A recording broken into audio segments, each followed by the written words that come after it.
Ladies and gentlemen, welcome to our G05 study session. আমরা ছোট্ট একটা ইন্ট্রো দেখে তারপর পড়াশোনা শুরু করব। এই ছবিটা একটু মনোযোগ দিয়ে দেখুন তো কি মনে হচ্ছে? একদিকে ফুলের বাগান, আরেকদিকে গার্বেজ ডাস্টবিন, তাই না? কি লিখেছি এখানে? Do I want my life to smell like flower or smell like garbage? I choose. এটা আমার ডিসিশন যে আমি আমার লাইফটাকে কি ফুলের বাগান বানাতে চাই নাকি গার্বেজ বানাতে চাই, তাই না? তারপরে do I want my mother, sister and wife to be proud of me or curse me? I choose. তারপরে do I want to change my life for the better and touch others to or let someone control me?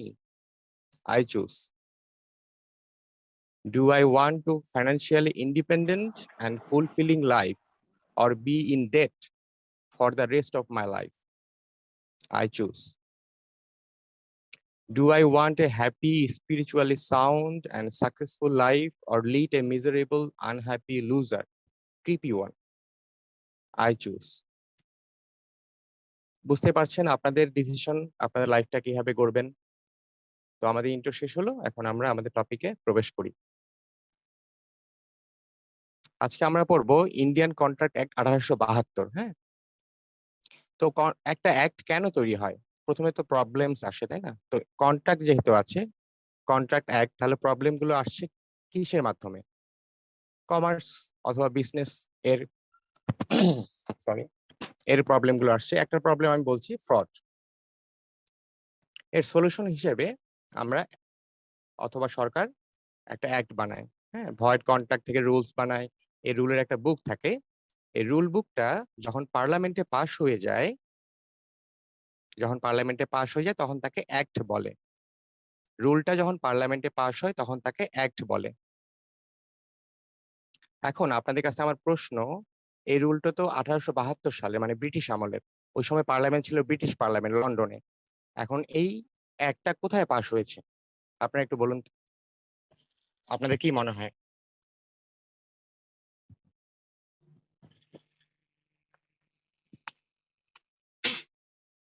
Hello,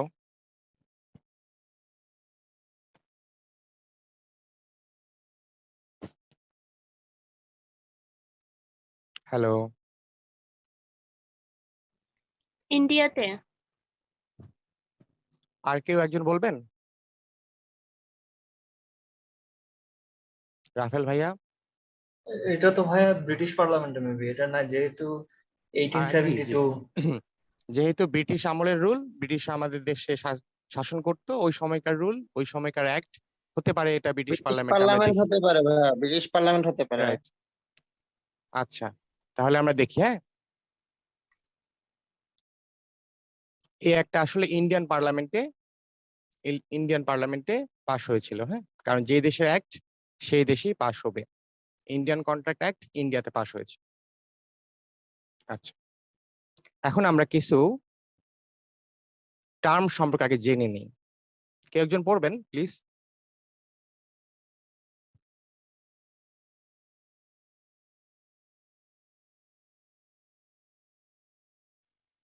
কিছু দেখা যাচ্ছে না তো, মানে সাদা page দেখা যাচ্ছে। এবার এখন আসছে। জি, হ্যাঁ, একটু আসছে। পড়ুন তো ভাই।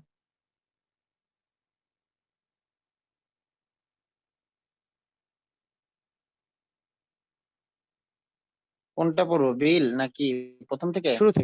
শুরু থেকে জি।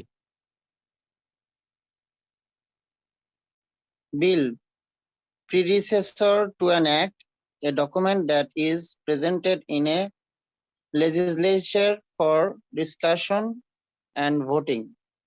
আচ্ছা, Act, বিল মানে হচ্ছে, আচ্ছা আমি একটু বলে নিই বিলটা। হ্যাঁ, বিল মানে হচ্ছে কোনো, কোনো একটা ল যখন অ্যাক্টে রূপান্তরিত হয় তার আগে যে রাফ যে কাজটা হয় সেই কাজটা হচ্ছে বিল। হ্যাঁ, বিল হচ্ছে র মেটেরিয়াল, সেখান থেকে অ্যাক্ট তৈরি হয়।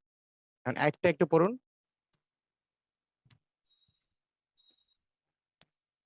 বিলের এই লেখাটা আসলে আমি এখানে কি বোঝাতে চাইছি, predecessor to an act, discussion or voting, legislature, এই কথাটা কি বোঝাতে চাইছি? একটা বিল পার্লামেন্টে উপস্থাপিত হয়, হ্যাঁ, তার আগে বিলটা তো প্রিপেয়ার করতে হয়, তাই না? তো বিল প্রিপেয়ার হ্যাঁ। করতে হলে বিভিন্ন কমিটি আছে, হ্যাঁ, আমাদের কমার্স মিনিস্ট্রি আছে, হ্যাঁ, আরো অনেক কমিটি আছে। এই কমিটিগুলো বসে একটা বিল প্রিপেয়ার করে, র মেটেরিয়াল তৈরি করে অ্যাক্ট বানানোর জন্য। তারপরে অ্যাক্ট যেটা হচ্ছে, once the bill is passed by the legislature, it is presented to the president or the governor as the case may be. এখন একটা বিল সংসদে উপস্থাপিত হলো, তারপরে সেটা অ্যাক্টে রূপান্তরিত হবে সংসদ সদস্যদের ভোটের মাধ্যমে, তারপরে প্রেসিডেন্টের সইয়ের পরে, তারপরে সেটা অ্যাক্টে রূপান্তরিত হবে। ওকে, বুঝতে পেরেছেন? হুম। জি। তারপরে আসলো অর্ডিন্যান্স। অর্ডিন্যান্সটা কি? যদি কোনো প্রেসিডেন্ট বা গভর্নর অনুপস্থিত থাকেন বা অ্যাসেম্বলি না হয় সংসদে, কিন্তু বিলটা পাশ করানো অনেক দরকার, তখন অ্যাক্ট না বলে সেটাকে অর্ডিন্যান্স আমরা বলছি। ঠিক আছে? তারপরে আসছে ল। ল মানে ওভারঅল সবকিছু। ল মানে সেটা বিল হতে পারে, অ্যাক্ট হতে পারে, অর্ডিন্যান্স হতে পারে, সমাজের ভালো মন্দ দিক হতে পারে, যেমন আমরা সমাজের ইথিক্স হতে পারে, এগুলো ল। হ্যাঁ, তো এই চারটা জিনিসকে বুঝেছেন সবাই? জি ভাইয়া। আচ্ছা, তাহলে আমরা সামনে এগোই। আচ্ছা, তারপরে আসছে আমাদের রুলস আর রেগুলেশন। হ্যাঁ, অ্যাক্ট কি? অ্যাক্ট আমরা আগে জেনেছি যে পার্লামেন্টে পাশ হলে সেটা অ্যাক্ট। তাহলে রুলস কি আর রেগুলেশন কি? রুলস কি? আচ্ছা, আমরা একটু জেনে নেই আগে রুলস আর রেগুলেশনটা কিভাবে, মানে কোন প্রক্রিয়ার মাধ্যমে হলো। হ্যাঁ, কোম্পানি অ্যাক্ট 1994 সেকশন 269, সরি,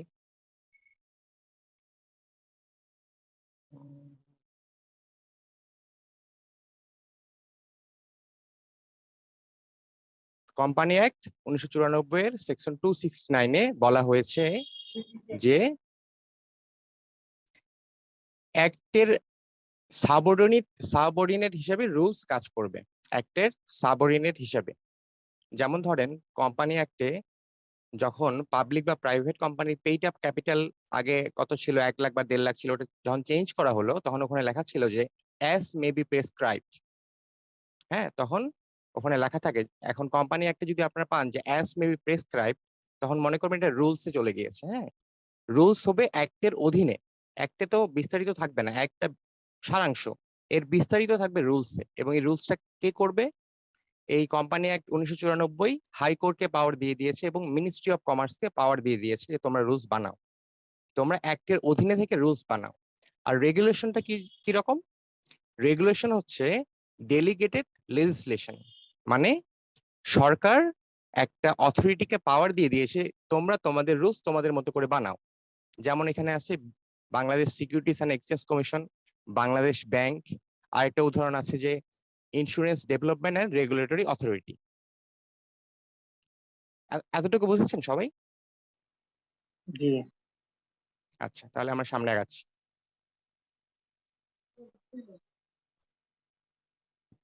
আচ্ছা, ইন্ডিয়ান কন্ট্রাক্ট অ্যাক্ট 1872, এটা বিশাল একটা বই, অনেক বড়, অনেক মোটা। এখন চিন্তা করেন, আজ থেকে 150 বছর আগে, ওই সময় তো গরুর গাড়ি ছিল, তো এত মোটা বই নিয়ে আদালতে ঘুরে বেড়ানো তো অনেক কষ্টসাধ্য না?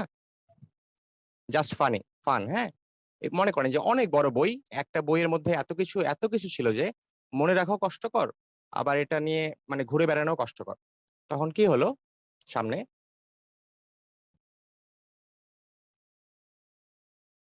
সামনে আমরা দেখতে পাই 1930 সালে, হ্যাঁ, 1930 সালে এই ইন্ডিয়ান কন্ট্রাক্ট অ্যাক্টের মধ্যে সেলস অফ গুড এর টার্মে, মানে দ্রব্য কেনা বেচার বিষয় যতগুলো রেগুলেশন ছিল সেগুলোকে আলাদা করে সেলস অফ গুডস অ্যাক্ট নামে একটা আলাদা আইন, আলাদা অ্যাক্ট বানানো হয় ইন্ডিয়ান কন্ট্রাক্ট অ্যাক্টটাকে একটু ওর ওয়েটটাকে কমানোর জন্য। ঠিক আছে? তারপরে এর 2 বছর পরে 1932 সালে পার্টনারশিপ অ্যাক্ট নামে আরেকটা আলাদা অ্যাক্ট ইন্ডিয়ান কন্ট্রাক্ট অ্যাক্ট থেকে বের করা হয়। আর এই দুটো অ্যাক্ট আমরা R1 যখন পড়বো তখন বিস্তারিত পড়বো। এখন আমরা অল্প অল্প পড়বো, যেহেতু আমাদের ইন্ডিয়ান কন্ট্রাক্ট অ্যাক্ট 1872 আছে। তো এই GE05 আমরা এই দুটোও পড়বো, একটু অল্প পড়বো, কিন্তু যখন আমরা R1 যাবো তখন আমরা ডিটেলস এটা পড়বো। ঠিক আছে?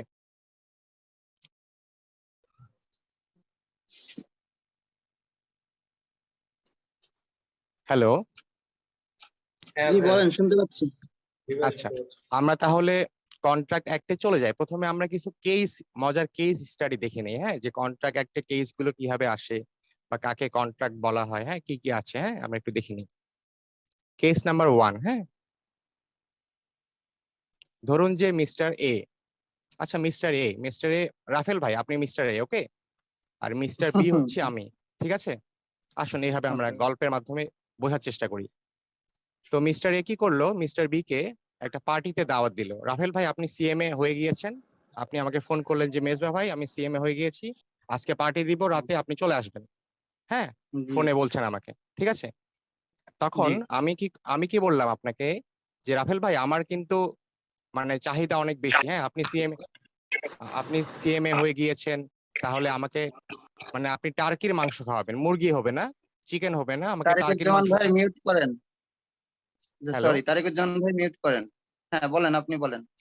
আচ্ছা রাফেল ভাই আপনি আমাকে বলছেন যে আমি সিএমএ হয়ে গিয়েছি, পার্টি হবে। এখন আমি বলছি রাফেল ভাই আপনি সিএমএ হয়ে গিয়েছেন, তাহলে ঠিক আছে, আমাকে টার্কির মাংস খাওয়াবেন, আমাকে ওয়াইন খাওয়াবেন, হ্যাঁ, অনেক দামি ওয়াইন খাওয়াতে হবে, তারপরে আমাকে হুম দামি বার্গার খাওয়াতে হবে, ডাবল পেটি, হ্যাঁ, চিজ দিয়ে হুম ভরানো। এখন আপনি এগুলো সব রেডি করলেন, রেডি করে বসে আছেন, 10টায় পার্টি শুরু হবে, আমি আসছি না, ঠিক আছে? আপনি আমাকে কল জি করছেন, আমি ধরছি না, অথবা আমি 10:30 পর্যন্ত গিয়ে আমি আপনাকে বললাম যে ভাই আমি সরি আমি আসতে পারবো না, কিন্তু আমার জন্য আপনি এতগুলো খরচ করলেন, আপনার তো একটা অর্থনৈতিক ক্ষতি হয়ে গেল, তাই না? এখন আপনি কি রাইট। করবেন? আপনি কি আমার প্রতি আমার আমি আমি আপনি কি দেখেন, আপনি আমাকে একটা অফার দিয়েছিলেন, তাই না? আপনি আমাকে হুম একটা অফার দিয়েছিলেন এবং এই অফারটা আমি অ্যাকসেপ্ট করেছি। জি তাহলে কি এখানে কন্ট্রাক্ট একটা হলো কিন্তু, তাই না? কি মনে হচ্ছে আপনার? আমি কি এটা ভঙ্গ করেছি অবশ্যই। কিনা? আপনি কি আমার বিরুদ্ধে ব্যবস্থা নিতে পারবেন কিনা? কারণ আপনার তো একটা অর্থনৈতিক ক্ষতি হয়ে গিয়েছে, তাই না? এখন আপনার সাথে আমার তো আসলে রিটেন অফার থাকে, কন্ট্যাক্ট থাকলে হয়তো বা আমি আপনার বিরুদ্ধে অ্যাকশন নিতে পারতাম। হয়তো বা এটা আচ্ছা, on actually verbal contract. Verbal contact, right, not written contact. এটা তো তো এটা তো আসলে মানে মানে ভার্বাল কন্ট্রাক্টে কি হওয়া যাবে না, তাই তো বলছেন? জি আচ্ছা ঠিক আছে, আমরা তাহলে এটা অ্যান্সারটা পরে দেখবো, হ্যাঁ, আমরা আরেকটা কেস দেখি। কেস নাম্বার 2, আপুরা কি আছেন? এটা আপনাদের জন্য খুবই আমার মনে হয় বাস্তবসম্মত। হ্যালো, জি ভাইয়া আছে। আচ্ছা, তাহলে আপনাদের আপনাদের জন্য এই কেসটা আমরা উপস্থাপন করছি। ইনি হচ্ছেন মিস্টার এ, বেচারা হাজবেন্ড মিস্টার এ। ইনি হচ্ছেন মিসেস এ, স্মার্ট ওয়াইফ, ওকে। এখন কি বলছে এখানে, যে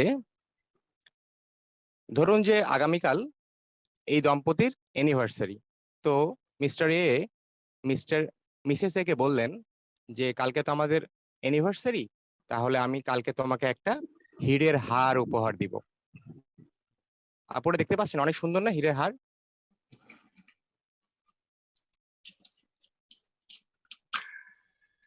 হ্যালো, জি ভাইয়া শোনা যাচ্ছে। জি, একটু রেসপন্স করেন। হীরের হার তো অনেক সুন্দর, তাই না? এখন ধরুন যে এই বেচারা হাজবেন্ড একজন সিএমএ বা এসিএমএ বা বা যে কোনো জব করেন, উনি জবের ব্যস্ততায় স্বামীরা যেমন হয়, হ্যাঁ, সবকিছু ভুলে যায়, তো উনি হীরের হারটা দিতে ভুলে গিয়েছেন, হ্যাঁ। এখন উনি বাসায় এসেছেন, এখন কি ওনার ওয়াইফ কি ব্যবস্থা নিতে পারে ওনার বিরুদ্ধে? কারণ উনি একটা অফার দিয়েছিলেন যে আমাদের এই অ্যানিভার্সারিতে আমি তোমাকে একটা হীরের হার উপহার দিব, ওয়াইফও সেটা একসেপ্ট করেছিল। এখন আপু বলেন তো, ভাইয়া স্বামীরা তো লিগেলি এমনই হয়। কোনো কিছু নিতে পারবে না এখানে। আচ্ছা তাহলে তাহলে রাফেল ভাই, হ্যাঁ, আমাদের জন্য খুবই ভালো হয়ে গেল, আমরা যখন তখন জিনিসপত্র ভুলে যাব, আমাদের ওয়াইফ আমাদেরকে কিছুই বলতে পারবে না, তাই না? But ভাইয়া কেমন মানে হলো? ইলিগেল যেটা হবে সেটা তো আরো হরিবল হবে, তো ওইদিকে না যাচ্ছি। আচ্ছা, তাহলে আমরা দেখি সামনে কি হয়। আসলে ভাই এখানে কেসের আচ্ছা আসলে মূল ইয়েটা কি, কেসটা কি ছিল, মানে আচ্ছা এটাই কি মেসেজ? আপু, আপু এবং ভাইয়ারা, মানে লিগেলি কি ব্যবস্থা নেওয়া হবে সেটা জানি না, কিন্তু এই ব্যবস্থাটা হয়ে যাবে আর কি। মানে হ্যাঁ, এটা হয়ে যাবে, Right, right. এটা আমি থামাতে পারবো না, ঠিক আছে? তো এটা হতেই পারে। এখন এখানে বলা হচ্ছে কি যে ডায়মন্ডের নেকলেস উপহার দেওয়ার কথা ছিল ইউনিভার্সিটিতে, বেচারা স্বামী ভুলে গিয়েছে, স্বামীরা যেমন হয়। তো আপনি আপুরা যারা আছেন তারা স্বামীদেরকে এই ব্যবস্থাটা নেবেন, কিছু হলে আমি আছি, হ্যাঁ, তারপরে যদি স্বামী কিছু বলে, কারণ কোর্টে তো যেতে পারছি না, তাই না? আর আমাদের বেচারা স্বামীদের মানে আমি নিজেও মানে আমাদের অবস্থা খুবই খারাপ হবে, তাই না? রাফেল ভাই কি বলেন? আচ্ছা, আমরা তাহলে এগোই সামনে। Case number 3।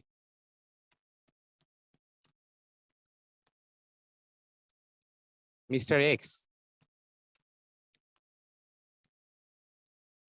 আর মিস্টার ইরফান ভাই আছেন? জি ভাই আছে। ধরুন যে আপনি মিস্টার এক্স, হ্যাঁ, আমি মিস্টার ওয়াই, ওকে?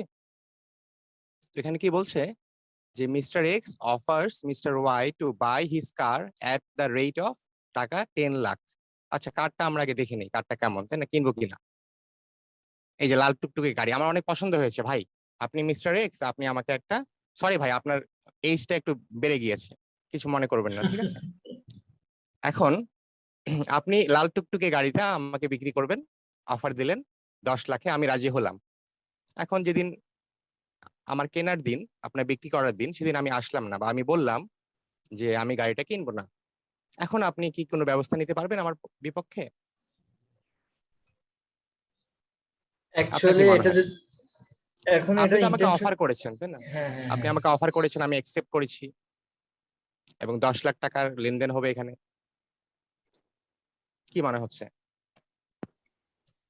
ভাইয়া এখানে তো নেওয়া যাবে, কারণ এর আগে তো একটা কমিটমেন্ট অলরেডি হয়ে গেছে। তাহলে আগের দুটো কেস কেন হচ্ছে না?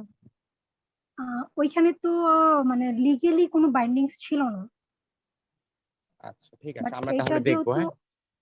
ওকে, ঠিক আছে, মিসবা হ্যাঁ, ভাই, বলুন বলুন বলুন, জি বলুন। আমার মনে হয় 3টা কেসই মানে কাছাকাছি রিলেটেড, মানে কেউ কারোর বিরুদ্ধে আসলে কোনো কেসেই কেউ কারোর বিরুদ্ধে অ্যাকশন নেওয়া যেতে পারছে না আর কি। আচ্ছা, আমরা দেখবো, হ্যাঁ। এই মজার মজার অনেক মজার, হ্যাঁ, কেসগুলো অনেক মজার, আমরা দেখবো, হ্যাঁ, সামনে। আপু কিছু বলতে চাচ্ছিলেন? না না ভাইয়া, আচ্ছা, কেস নাম্বার 4 আমরা আসি, হ্যাঁ। রাফেল ভাই, আপনি তো 5 ওয়াক্ত নামাজ পড়েন মনে হয়, তাই না? ইনশাল্লাহ। আচ্ছা, মনে করলাম এটা রাফেল ভাই, হ্যাঁ, কিছু মনে করবেন না, আপনার ছবি দিইনি, হ্যাঁ। এটা মিস্টার রাফেল। মিস্টার বলেন। এ মিস্টার এ 5 ওয়াক্ত নামাজ পড়ে, তো একটা ইমাম তো লাগবে, তাই না? আমাদের একটা ইমাম তাহলে আমরা রেডি করি। আমাদের ইমাম সাহেব চলে এসেছেন, মিস্টার ইমাম। ভালো মানুষের ছবি দিয়েছেন। মিস্টার ইমাম, হ্যাঁ, রাফেল ভাই, ধরুন আপনি হুম মিস্টার হুম। এ, আপনি 5 ওয়াক্ত নামাজ নমস্কার। পড়েন। এখন মিস্টার ইমামের কাছে প্রতিদিন গিয়ে বলেন যে এখানে একটা আপনাদের এই মসজিদটা না ভেঙে গিয়েছে, হয়তো ঝড়ে ক্ষতিগ্রস্ত হয়ে ভেঙে গিয়েছে। তো আপনি হুম মিস্টার ইমামকে 5 ওয়াক্ত গিয়ে বলেন এটা একটা ব্রোকেন মস্ক, ওকে? হুম হুম। গিয়ে বলেন যে ইমাম সাহেব, আপনি মসজিদটা ঠিক করেন না কেন, একটু টাকা পয়সা একটু খরচ করে মসজিদটা ঠিক করেন। তো ইমাম সাহেব আপনাকে বলল যে আপনি টাকা দেন, তাহলে আমরা ঠিক করব। তো আপনি রাজি হলেন, হ্যাঁ, আপনি রাজি হলেন।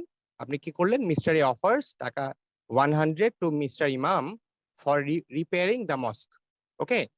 এখন কি হলো, পরের দিন সকালবেলা ইমাম সাহেব আপনার দরজায় নক করলেন।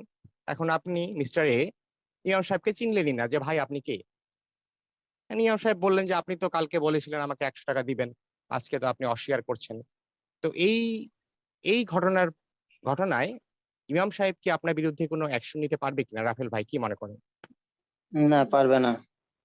কেন পারবে না? আপনি তাকে একটা অফার দিয়েছেন, সেও তো একসেপ্ট করেছে, তাই না? ভার্বাল অফার দিয়েছিলাম। ওকে, আর কেউ বলবেন কিছু?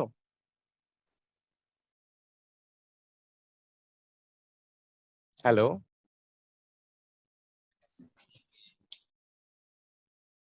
এটা মেবি লিগালি বাইন্ডিং হবে না।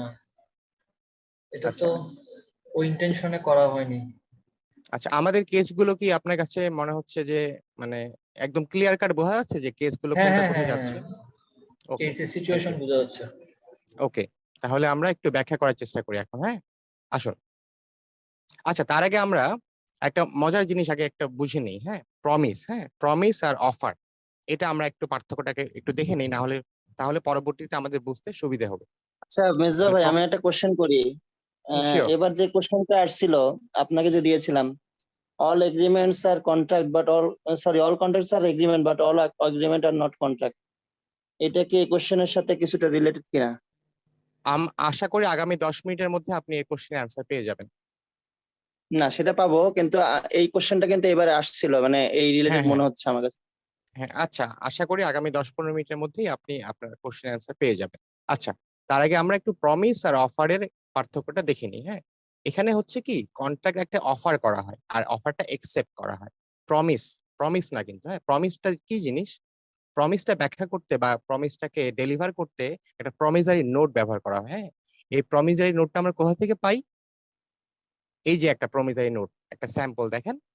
আর এই প্রমিসারি নোটটা আমরা পাই হচ্ছে, এটা হচ্ছে একটা নেগোশিয়েবল ইনস্ট্রুমেন্ট। আর এই নেগোশিয়েবল ইনস্ট্রুমেন্ট আমরা পাই নেগোশিয়েবল ইনস্ট্রুমেন্ট অ্যাক্ট 1881 থেকে।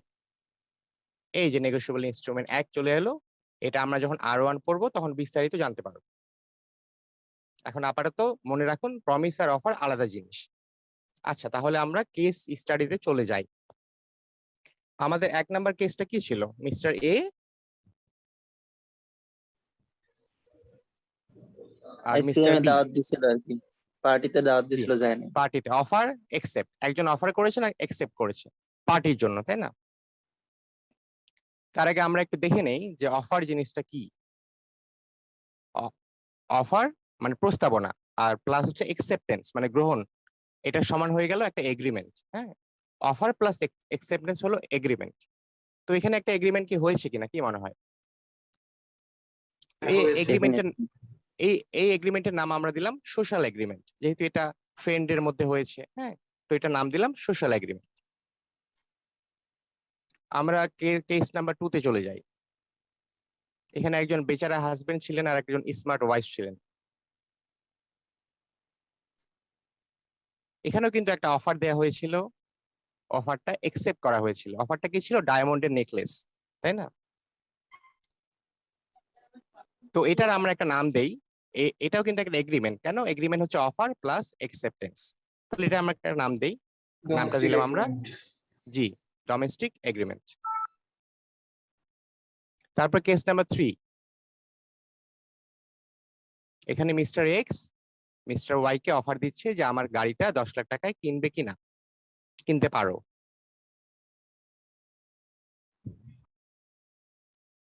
Mister X wanna sell his car, আর মিস্টার ওয়াই এটা একসেপ্ট করেছেন। এটা একটা আমরা নাম দিই, যেহেতু এখানে ইকোনমি জড়িত, টাকা জড়িত, ওই জন্য আমরা এটা নাম দিলাম কমার্শিয়াল এগ্রিমেন্ট। এরপরে 4 number act, sorry 4 number case যেটা মিস্টার এ আর মিস্টার বি এর মধ্যে, সরি মিস্টার ইমামের মধ্যে। অফার দিয়েছিলেন মিস্টার এ যে 100 টাকা দিবেন মসজিদ রিপেয়ারের জন্য, ইমাম সেটা একসেপ্ট করেছিলেন। এটাকে আমরা একটা নাম দিব, সেটা হচ্ছে সোশ্যাল এগ্রিমেন্ট। এটা সোসাইটির মধ্যে পড়ে, এটা একটা সোশ্যাল এগ্রিমেন্ট।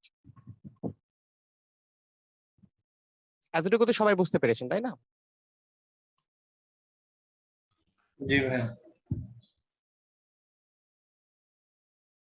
আচ্ছা, আমাদের আরেকটা জিনিস জানতে হবে, যেটা যে যদি একটা জিনিস কন্ট্রাক্ট হতে হয় তাহলে সেটাতে একটা কনসিডারেশন থাকা বাধ্যতামূলক। কনসিডারেশন কি জিনিস? Something in return. আপনি একটা জিনিস দিবেন, তার প্রেক্ষিতে আরেকটা জিনিস পাবেন। এখন আপনারা বলুন তো যে কেস নাম্বার 1 সেটা কি, সেখানে কি কোনো কনসিডারেশন আছে কিনা? না। কেন নেই?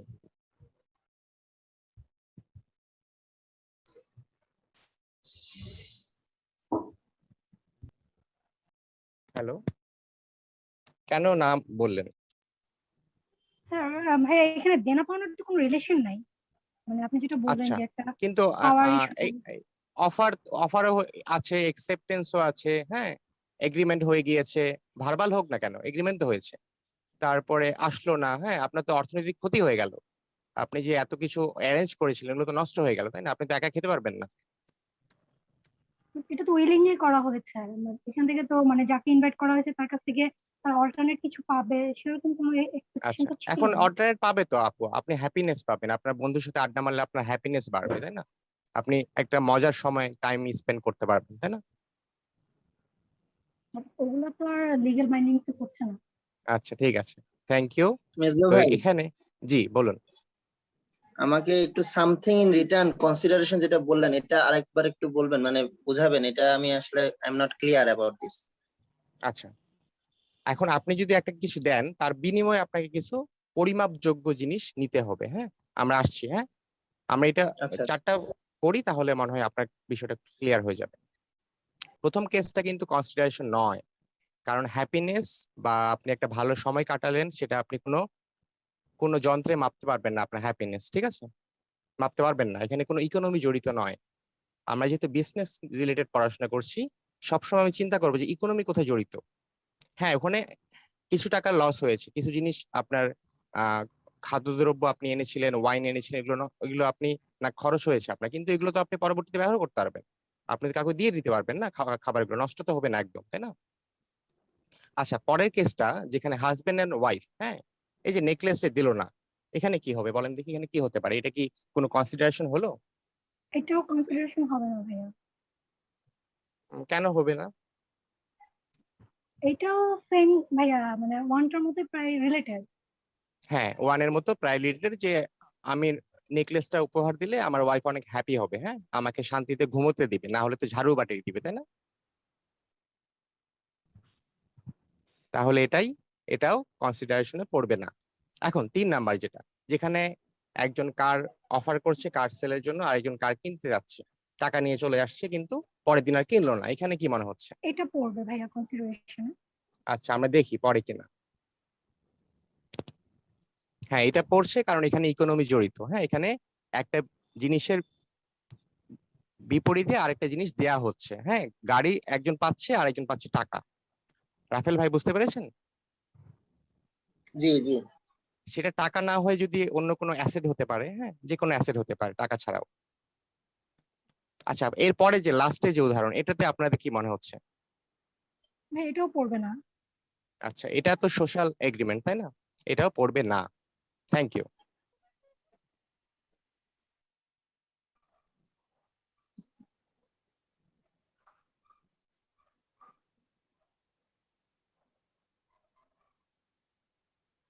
আচ্ছা, এখন আমরা দেখব যে এই 4টা কেসের মধ্যে কোন কেসটা লিগালি বাউন্ড, কোন কেসে আমি লিগালি অ্যাকশন নিতে পারবো, কি মনে হচ্ছে আপনাদের? প্রথম কেসে কি আমি লিগালি অ্যাকশন নিতে পারবো?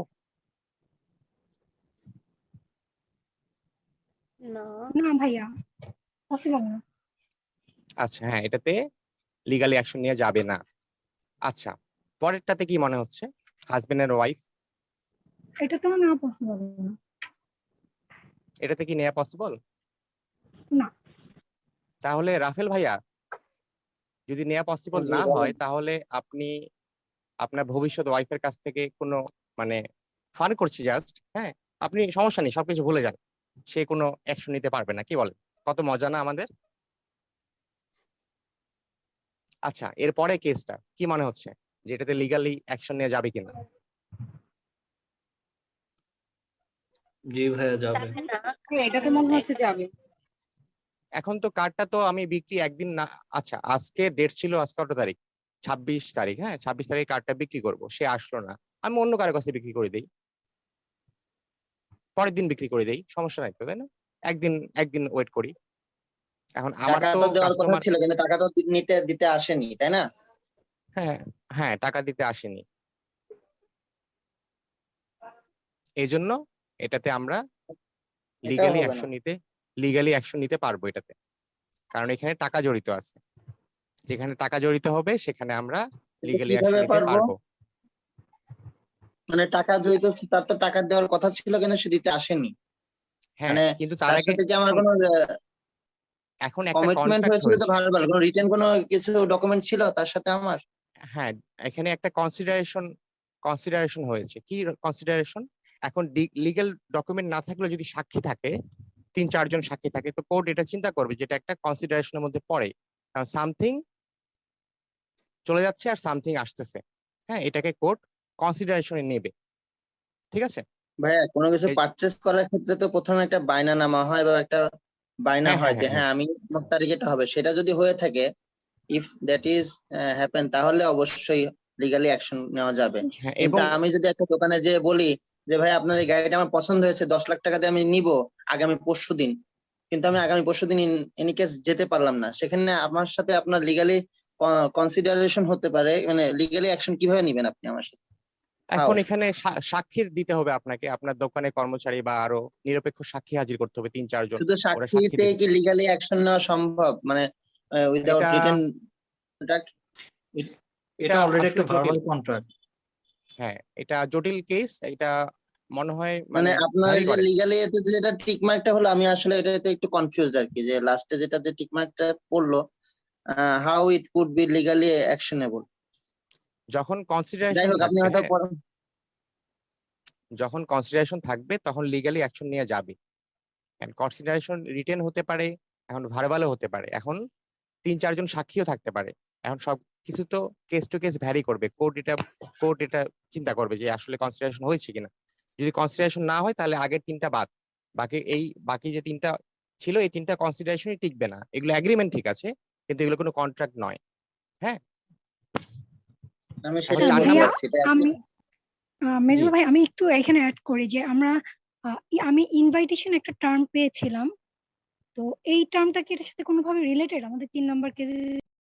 না ভাইয়া, শেয়ারিং হচ্ছে ভাইয়া, এখনো আসেনি। আচ্ছা, একটু পরে পড়তে পারছেন? একটু পড়তে পারলে একটু পড়ুন তো।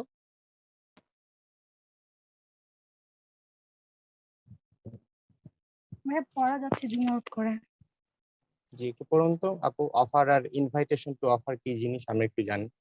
ওকে, basic comparison meaning.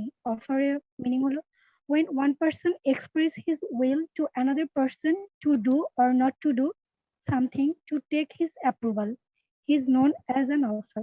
He is known as offer.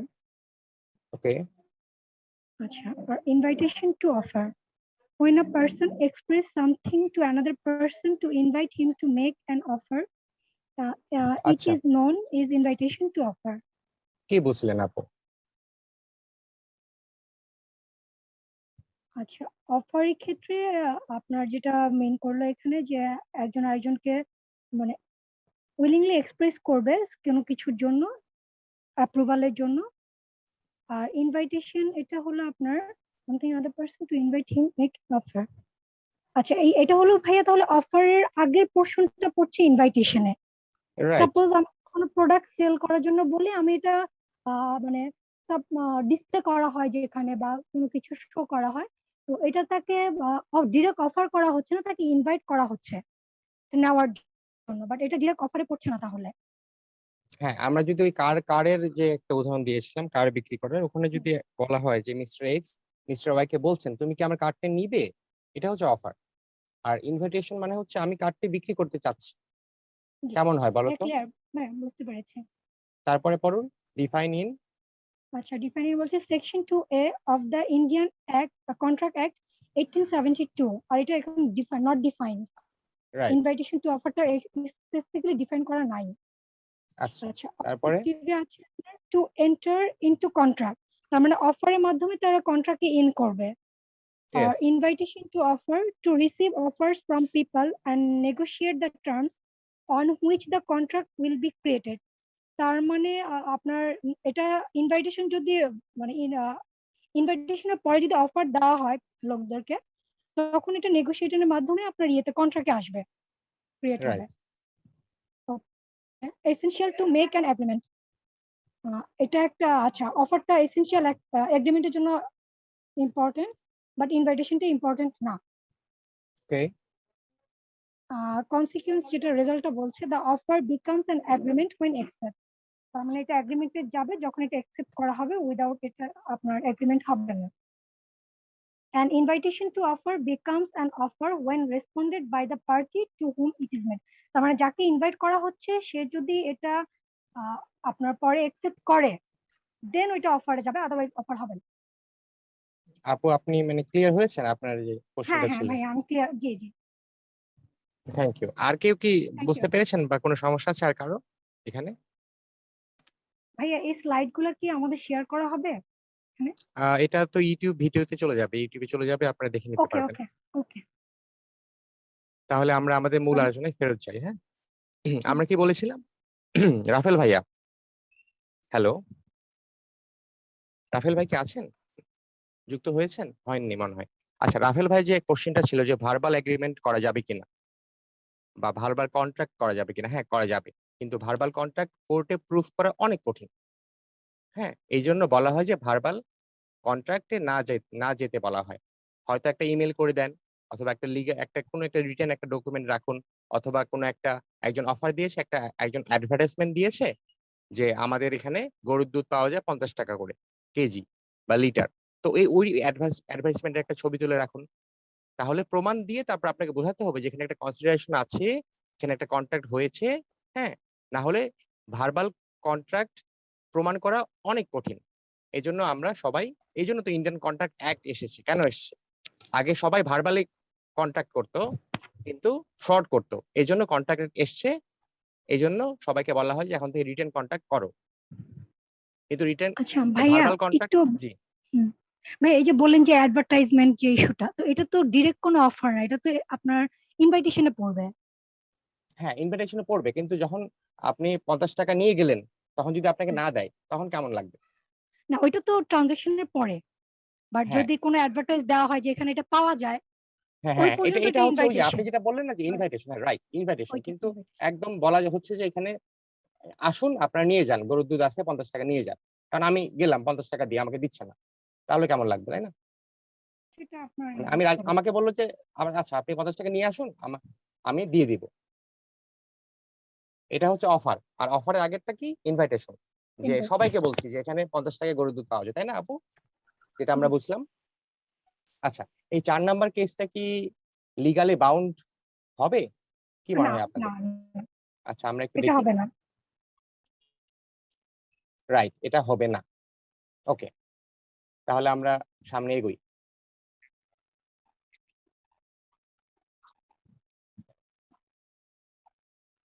Case number 1, 2 and 4, হ্যাঁ, can be legally solve when the agreement is written. ভালোভাবে চিন্তা করবেন। হ্যাঁ, এই যে হাজবেন্ড এন্ড ওয়াইফ, আপু আপনার হাজবেন্ড, মানে একটু ফান হিসাবে বলছি, কিছু মনে করবেন না। যদি মনে করেন এরকম অবস্থার সৃষ্টি হয়, আপনি বলবেন যে ইন রিটেন দাও। হ্যাঁ, তাহলে আপনার কাছে একটা ডকুমেন্ট থাকবে, তখন আপনি কেস করতে পারবেন, তাই না? তো সবসময় মানে সোশ্যাল এগ্রিমেন্ট হোক আর যদি ডোমেস্টিক এগ্রিমেন্ট হয়, সেটা যদি রিটেন থাকে তাহলে সেটার বিরুদ্ধে আইনানুগ ব্যবস্থা নেওয়া যাবে, কিন্তু ভার্বাল হলে নেওয়া ভাইয়া যাবে না। রিটেন নাই, রেকর্ডিং আছে, ইন দ্যাট কেস করা যাবে। এখন এটা তো সমস্যা হচ্ছে কি, প্রুফ যখন তো কন্ট্রাক্ট আছে। অ্যাক্ট 1872 তৈরি হয়েছিল, তখন তো রেকর্ডিং সিস্টেমটা ছিল না, না এত অ্যাভেলেবল ছিল না। তো আমার মনে হয় এর জন্য অ্যামেন্ডমেন্ট আনতে হবে অ্যাক্টে। না এখন আপনি এটা যেটা বলেন একটু আগে প্রুফ করা, মানে প্রুফ যদি থাকে, তো সেক্ষেত্রে এখন প্রুফ এটা আমার আশেপাশে এখানে লোকজন সমস্যাটা হতে কি পারে। জানেন আপু, যে আমরা মানে প্রুফ তো জাজের দায়িত্ব, তাই না? এখন কোন প্রুফটা আচ্ছা, উনি নিবেন কোনটা নিবেন না, এটা ওনার দায়িত্বে পড়ে। এখন অ্যাক্টে যা আছে সেটা হয়তো আমরা পড়ে শিখতে পারছি, কিন্তু এই অ্যাক্টে আছে, তারপরে কিন্তু কেস 10 বছর 10 বছর চলে, তাই না? 10 বছর 12 বছর চলে, মানে ওটা কোনো সমাধান পাওয়া যায় না, আবার অ্যাক্টে অ্যামেন্ডমেন্ট আসে। এটা হয়তো আমরা আস্তে আস্তে আরো পড়লে আরো জানতে পারবো, কি বলেন? শিওর। আচ্ছা, আমরা সামনে তাহলে আগাই। তাহলে আমরা ইন্ডিয়ান কন্ট্রাক্টে কি বুঝলাম, জিনিসটা কি হলো, কন্ট্রাক্টটা কি হচ্ছে, কন্ট্রাক্টে কি থাকছে? তাহলে একটা অফার থাকছে। হ্যাঁ, অফারের মাধ্যমে কি হচ্ছে? এগ্রিমেন্ট। তো এগ্রিমেন্টের ভিতরে কি থাকছে? অফার প্লাস অ্যাকসেপ্টেন্স, তাই না? আর এগ্রিমেন্ট হতে হবে প্লাস একটা লিগালি বাউন্ড থাকতে হবে, এনফোর্সিবল বাই দ্য ল যদি হয় তাহলে সেটা কন্ট্রাক্ট হবে। তাহলে কন্ট্রাক্ট আমরা কাকে বলবো? এটা এক ধরনের এগ্রিমেন্ট যেটাতে ইনফোর্সিবিলিটি বাই ল থাকবে, সেটা হচ্ছে contract. Contract equal to agreement plus enforceability by law. আমরা যদি কেস নাম্বার 3টা আবার একটু চিন্তা করি, এখানে মিস্টার এক্স মিস্টার ওয়াই কে একটা কার সেল করার অফার দিয়েছিলেন, মিস্টার ওয়াই সেটা অ্যাকসেপ্ট করেছিলেন, তাই না? এখানে একটা মানির বিষয় চলে আসছে এবং mister Y later on denies to purchase, তখন মিস্টার এক্স কি করবেন জানেন? X can sue Y and compel him through court. আচ্ছা, আমরা দেখিনি এগ্রিমেন্ট তাহলে আমরা ক ধরনের বলছি। এগ্রিমেন্ট হচ্ছে দু ধরনের। এক পাশে থাকছে সোশ্যাল আর ডোমেস্টিক। এর মধ্যে কি কি আছে?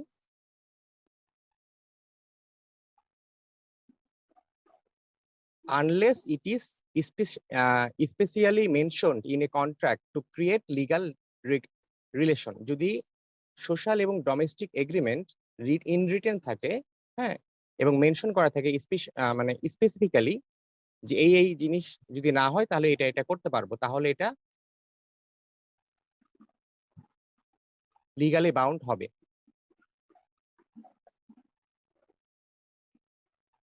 আচ্ছা, এটা মনে করা হয় স্বাভাবিকভাবে it is presume that there is no intention to create legal relationship. মনে করা হয় যে সোশ্যাল এবং ডোমেস্টিক যে এগ্রিমেন্ট গুলো হয়, হ্যাঁ, ভার্বাল হোক, বেশিরভাগই তো ভার্বাল হয়, তো ওখানে মানে কোনো ধরনের ইন্টেনশন থাকে না যে আমার বন্ধুকে আমি দাওয়াত দিলাম, না আসলে তার বিরুদ্ধে আমি কেস ঠুকে দিব। এমন যদি সবাই করতো তাহলে কি একটা মানে কেমন একটা ব্যবস্থা মানে অবস্থা দাঁড়াতো, তাই না? কি বলেন?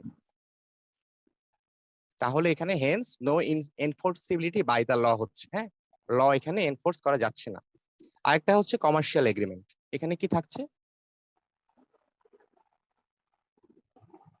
এখানে সবসময় একটা ইন্টেনশন কাজ করছে যে তুমি যদি আমার কন্ট্রাক্টটা ভঙ্গ করো তাহলে আমি তোমাকে আইনের মাধ্যমে ধরতে পারবো বা আমি তোমাকে বাধ্য করতে পারবো যে কন্ট্রাক্টটা পালন করতে, তাই না?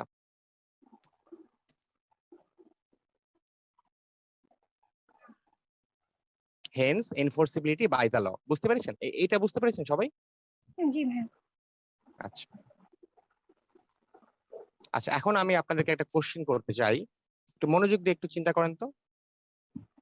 Which one is a wider concept, an agreement or a contract? একটু চিন্তা করে অ্যান্সার দিন। কন্ট্রাক্ট। আচ্ছা, কন্ট্রাক্ট। আপু বলছেন, রাফেল ভাই বলছেন কন্ট্রাক্ট, আপু বলছেন কন্ট্রাক্ট, আর কেউ বলবেন?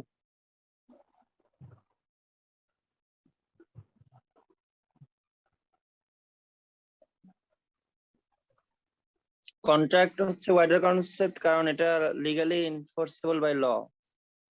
ওকে, আপু কেন কেন আপনার কাছে মনে হচ্ছে যে কন্ট্রাক্ট হচ্ছে ওয়াইডার কনসেপ্ট? মানে এগ্রিমেন্টের তো আসলে কোনো তাহলে এখানে ভ্যালিডিটি থাকতো না, মানে এটার জন্য তো কোনো লিগ্যাল রাইট, অ্যাকশন আমরা নিতে পারবো না। ওকে, তাহলে আমরা আসলে দেখি, হ্যাঁ, আসলে কি হচ্ছে এখানে। ওয়াইডার কনসেপ্টটা মানে বলছে কি অনেক ব্যাপক, হ্যাঁ, যেটা অনেক ব্যাপক ভাবে ছড়িয়ে পড়ছে সেটা হচ্ছে ওয়াইডার। তাহলে কি কি এগ্রিমেন্ট আছে আমাদের এখানে? আমরা জানি সোশ্যাল, ডোমেস্টিক আর কমার্শিয়াল, তাই না? এই সবগুলো কিন্তু এগ্রিমেন্টের অংশ, আর পুরো এগ্রিমেন্ট একটা ব্যাপক এরিয়া। এখানে একটা ছোট্ট অংশ হচ্ছে কমার্শিয়াল, একটা ছোট্ট অংশ হচ্ছে ডোমেস্টিক, একটা ছোট্ট অংশ হচ্ছে সোশ্যাল, কিন্তু পুরো এগ্রিমেন্টটা হচ্ছে অনেক বড় একটা ব্যাপক একটা জায়গা দখল করে আছে। তাহলে কন্ট্রাক্ট কোনটা হবে? কন্ট্রাক্ট হবে শুধুমাত্র কমার্শিয়ালটা, তাই না? কমার্শিয়াল। শুধুমাত্র কমার্শিয়ালটা কন্ট্রাক্ট হবে। তাহলে ওয়াইডার কনসেপ্ট কোনটা? একটা এগ্রিমেন্ট, কারণ পৃথিবীতে কন্ট্রাক্টের চেয়ে এগ্রিমেন্ট বেশি হয়, অনেক এগ্রিমেন্ট হয়। তাহলে ওয়াইডার কনসেপ্ট কোনটা? এগ্রিমেন্ট, হ্যাঁ। আর ছোট কনসেপ্ট কোনটা? একটা এগ্রিমেন্টের ভিতরেই একটা কন্ট্রাক্ট আছে, হ্যাঁ, ব্যাপারটা হচ্ছে এমন। তাহলে কি আমরা এভাবে বলতে পারি? রাফেল ভাই, আপনি হয়তো এই কোশ্চেনটার অ্যান্সার মানে চাচ্ছিলেন। জি জি জি জি জি জি রিসেন্ট কোশ্চেন হয়েছে, রাইট। রাইট, একটু পড়েন তো কি বলছে। All contracts are agreement, but all agreements are not contracts. এখন কি বুঝতে পেরেছেন কেন হলো? জি জি আমি বুঝতে পেরেছি যে এই কোশ্চেনটা রিলেটেড হচ্ছে, তো আমি বুঝতে পারছি তখন। রাইট, জি আর বাকিরা বুঝতে পেরেছেন কেউ? আপু, কেন কন্ট্রাক্ট হলো না? জি ভাইয়া, বুঝতে পেরেছি। ওকে, তাহলে this is all for today's presentation topic. Any question? এখন মেজা ভাই, আপনার ওই যে 3 নাম্বার যেটা কনসিডারেশন ছিল, হ্যাঁ, 3 নাম্বার যে কেসটা ছিল গাড়ি কেনার ব্যাপারটা, আপনার ওই ঘটনাতে যে উনি যে শুধু কন্ট্যাক্ট করেছে বা যদি শুধু বলেছে যে আমি কিনবো, এটার পিছনে ভিতরে হয়তো আরো অনেক ঘটনা আছে যেটা আমরা এখনো জানি না, নিশ্চয়ই লিগালি Right. বা ডকুমেন্ট ছিল, সেই জন্য Right. সে মানে সে কোর্টে সু করতে পারবে।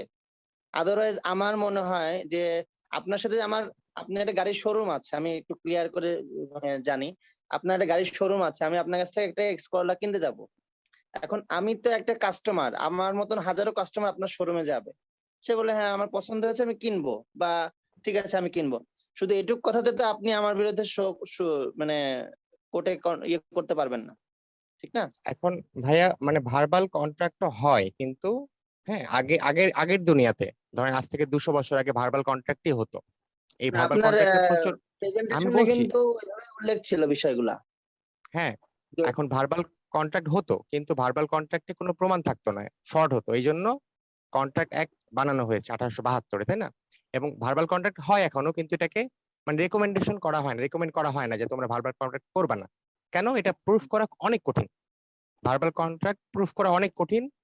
এখন একটা ছোট্ট ইমেল আপনি করে রাখতে পারেন যে আমি কিনতে চেয়েছিলাম, একটা ইমেল প্রমাণ আছে, হ্যাঁ, 10-12 জন সাক্ষী আছে, হ্যাঁ, কোনো বিলবোর্ড আছে, হুম, কোনো ক্যামেরা আছে, হ্যালো, কোনো রেকর্ডিং আছে। হ্যাঁ, এই সাক্ষীগুলো দিয়ে কোর্ট আসলে কনসিডারেশন নেবে যে আসলে এখানে কোনো কনসিডারেশন হয়েছে কিনা, কিন্তু এটা আচ্ছা প্রুফ মিলন ভাই, করা আমি অনেক একটু কঠিন। অ্যাড করি। জি মানে এক ওয়ান সাইড থেকে যদি বলা হয় যে হ্যাঁ এটা আমার পছন্দ হয়েছে বা আমি এটা নিব আপনার শোরুমে গিয়ে, বাট আপনার সাইড থেকে তো কোনো মানে কমিটমেন্ট আসে না, হ্যাঁ ভাই এই গাড়িটা আমি আপনার কাছেই দিব। তো দুইজন রাইট মিলে রাইট কিন্তু এই রাইট জিনিসটা একসাথে মানে কমিটমেন্টে আসে নাই।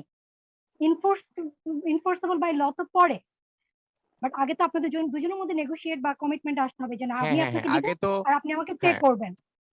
অফার দিতে হবে, আগে অফার দিতে হবে, তারপর একসেপ্ট জি। করতে হবে অফারটা, হ্যাঁ, অফার আপনি যদি অফার এটা থাকবে, একসেপ্ট থাকবে, তারপর এগ্রিমেন্ট হবে।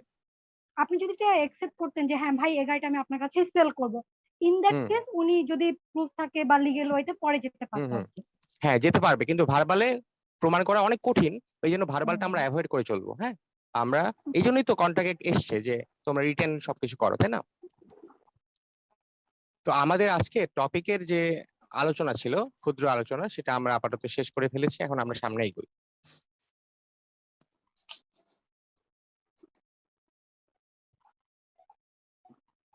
আচ্ছা, আমরা আজকে পড়ছি কি ল অফ কন্ট্রাক্ট 5 নাম্বারটা, 20% এখানে আছে, হ্যাঁ 20%। ওয়েট, আচ্ছা আমরা একটু দেখি আমাদের সিলেবাসে কি আছে। আচ্ছা, গতকালকে একটা কোশ্চিন একটা আপু করেছিলেন যে পাবলিক লিমিটেড কোম্পানি ডিরেক্টর কজন হতে পারবেন। এখানে দেখেন যে কোম্পানি অ্যাক্ট 1994 বলা হচ্ছে যে পাবলিক লিমিটেড কোম্পানির জন্য তিনটা ডিরেক্টর বাধ্যতামূলক অ্যাটলিস্ট, আর প্রাইভেট লিমিটেড কোম্পানি হলে 2টা ডিরেক্টর হলে চলবে, কিন্তু ম্যাক্সিমাম থাকতে পারবে 15 জন। ঠিক আছে? হ্যালো, জি ভাইয়া শোনা যাচ্ছে। আচ্ছা, এখন আমরা আমাদের কিছু প্রিভিয়াস কোশ্চেন আলোচনা করব যে আসলে কেমন করে কন্ট্রাক্ট অ্যাক্ট আসে। এখানে একটা ভুল হয়েছে, এখানে 10% হবে না, এটা 20 হয়ে যাবে, 20। আচ্ছা, আমরা আমাদের গ্রুপ স্টাডি শীট নাম্বার 3, এটা টপিক হচ্ছে law of contract. Exam coverage থাকবে 20%। কি কি মেটেরিয়ালস আমরা ইউজ করব, হ্যাঁ, কি কি মেটেরিয়ালস আমরা পড়বো। ইন্ডিয়ান কন্ট্রাক্ট অ্যাক্ট 1872 পড়বো, সেল অফ গুডস অ্যাক্ট 1930 পড়বো, হ্যাঁ, supply of goods and service act 1982 পড়বো, earn fire contract terms act 1977 পড়বো, আর সীমা টেক্স তো আমরা পড়বোই। আমরা একটু দেখে আসি যে এগুলো দেখতে কেমন, এদের চেহারাগুলো কেমন, একটু দেখে আসি, তাহলে হয়তো আমাদের মনে থাকবে। এই যে কোম্পানি অ্যাক্ট থেকেও আমরা কিছুটা পড়তে পারি, কোম্পানি অ্যাক্ট তো থাকবেই সব সময়, তারপর আমাদের সীমা টেক্স তো থাকছেই, তারপরে আমাদের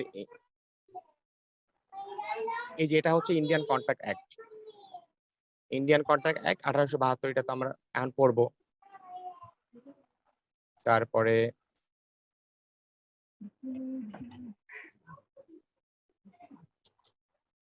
সেলস অফ গুড অ্যাক্ট। হ্যাঁ, তারপর এটা হচ্ছে সেলস অফ গুডস অ্যাক্ট, হ্যাঁ 1930। তারপর আমরা করব হচ্ছে supply of goods and service act 1982। তারপরে আমরা পড়বো হচ্ছে আনফায়ার কন্ট্রাক্ট টার্মস অ্যাক্ট 1977। ঠিক আছে, এই অ্যাক্ট গুলো নিয়ে আমাদের সিলেবাসে আছে, এখান থেকে কোশ্চেন আসে। আমরা এগুলো হচ্ছে আমাদের স্টাডি টেক্সট। আচ্ছা গেল, এখন তাহলে আমরা প্রথম কোশ্চেনে আসি। হ্যাঁ, ডিসেম্বর 20-এ 10 মার্কের কোশ্চেন এসেছিল। দেখেন যেখানে আমাদের এক্সাম কভারেজ 20%, সেখানে অর্ধেক চলে এসছে, তাই না? তাহলে আচ্ছা, লাস্টের দিকে যেটা বললেন supply of goods and service আর আনফেয়ার কন্ট্রাক্ট টার্মস, এই দুইটা মনে হয় সেটা আপনি দেননি, বাকিগুলো মনে হয় দিয়েছিলেন, ঠিক না? হ্যাঁ, এটা দেয়া হয়নি, এটা দিয়ে দিব। এই একটা, হ্যাঁ, এই দুটো এক। আচ্ছা, রাফেল ভাই যে কোশ্চেনটা করেছিলেন, এই যে মানে এবার এসছে না 5-এর এতে হুম হুম হুম হুম 5 মার্কের কোশ্চেন, এটা কিন্তু এর আগেও একবার এসেছিল জুন 16 3-এর বিতে, হ্যাঁ। আর এবার মাত্র 10 মার্কের কোশ্চেন এসছে, যেখানে আমাদের এক্সাম কভারেজ 20, মানে অর্ধেক এসছে, হ্যাঁ। এখন এটার অ্যান্সারটা কিরকম হবে দেখেন তো। Contract equal to agreement plus enforceability by law, আর এগ্রিমেন্ট হচ্ছে অফার প্লাস অ্যাকসেপ্টেন্স, হুম তাই না? তাহলে এগ্রিমেন্ট হচ্ছে সব, দুনিয়ার সবকিছু হচ্ছে এগ্রিমেন্ট, কিন্তু কন্ট্রাক্ট হচ্ছে এগ্রিমেন্টের একটা ছোট্ট অংশ। এই জন্য আমরা বলতে পারি কি, যে all agreement white are not definition. Contract, but all contract are agreement. ঠিক আছে, হুম হুম ওকে। তাহলে আমরা এর পরে কোশ্চেনে যাই। Describe the factors which case a contract to be discharge. হ্যাঁ, কি মনে হচ্ছে? আমরা এখন এগুলো পড়িনি, আমরা কন্ট্রাক্ট আরো অনেক 2-3টা ক্লাস করব, হ্যাঁ, না হলে বুঝতে পারবো না, কারণ অনেক বড় এবং অনেক কঠিন। তো আমরা এখানে আজকে যে কোশ্চেন গুলো একটু আমরা পড়ে দেখবো যে আসলে কি ধরনের কোশ্চেন আসছে, হ্যাঁ। এখানে অ্যান্সার গুলো দিয়ে আছে, কিন্তু আমরা অ্যান্সার গুলো আজকে আলোচনা করব না। আমরা আগে থিওরিটা পড়ে আসবো, তারপরে অ্যান্সার গুলো আলোচনা করব। আমরা কিছু কেস স্টাডি আজকে আলোচনা করতে পারি কোশ্চেন থেকে, আমরা দেখছি। আচ্ছা, এই যে একটা কেস চলে এসেছে আমাদের সামনে, কে একজন পড়ুন তো।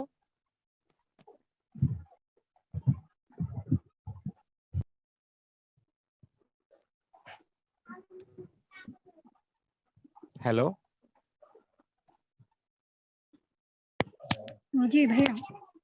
আপনি একটু পড়ুন যে একটা কেস আমাদের সামনে এসেছে, কিরকম কেস আসে আমরা একটু দেখতে চাই। ওকে ভাই, এটা মনে কোয়েশ্চেন 4B না? এটা হচ্ছে জুনের 20-এ, জুন 20-এ এসেছিল 4-এর বিতে। আচ্ছা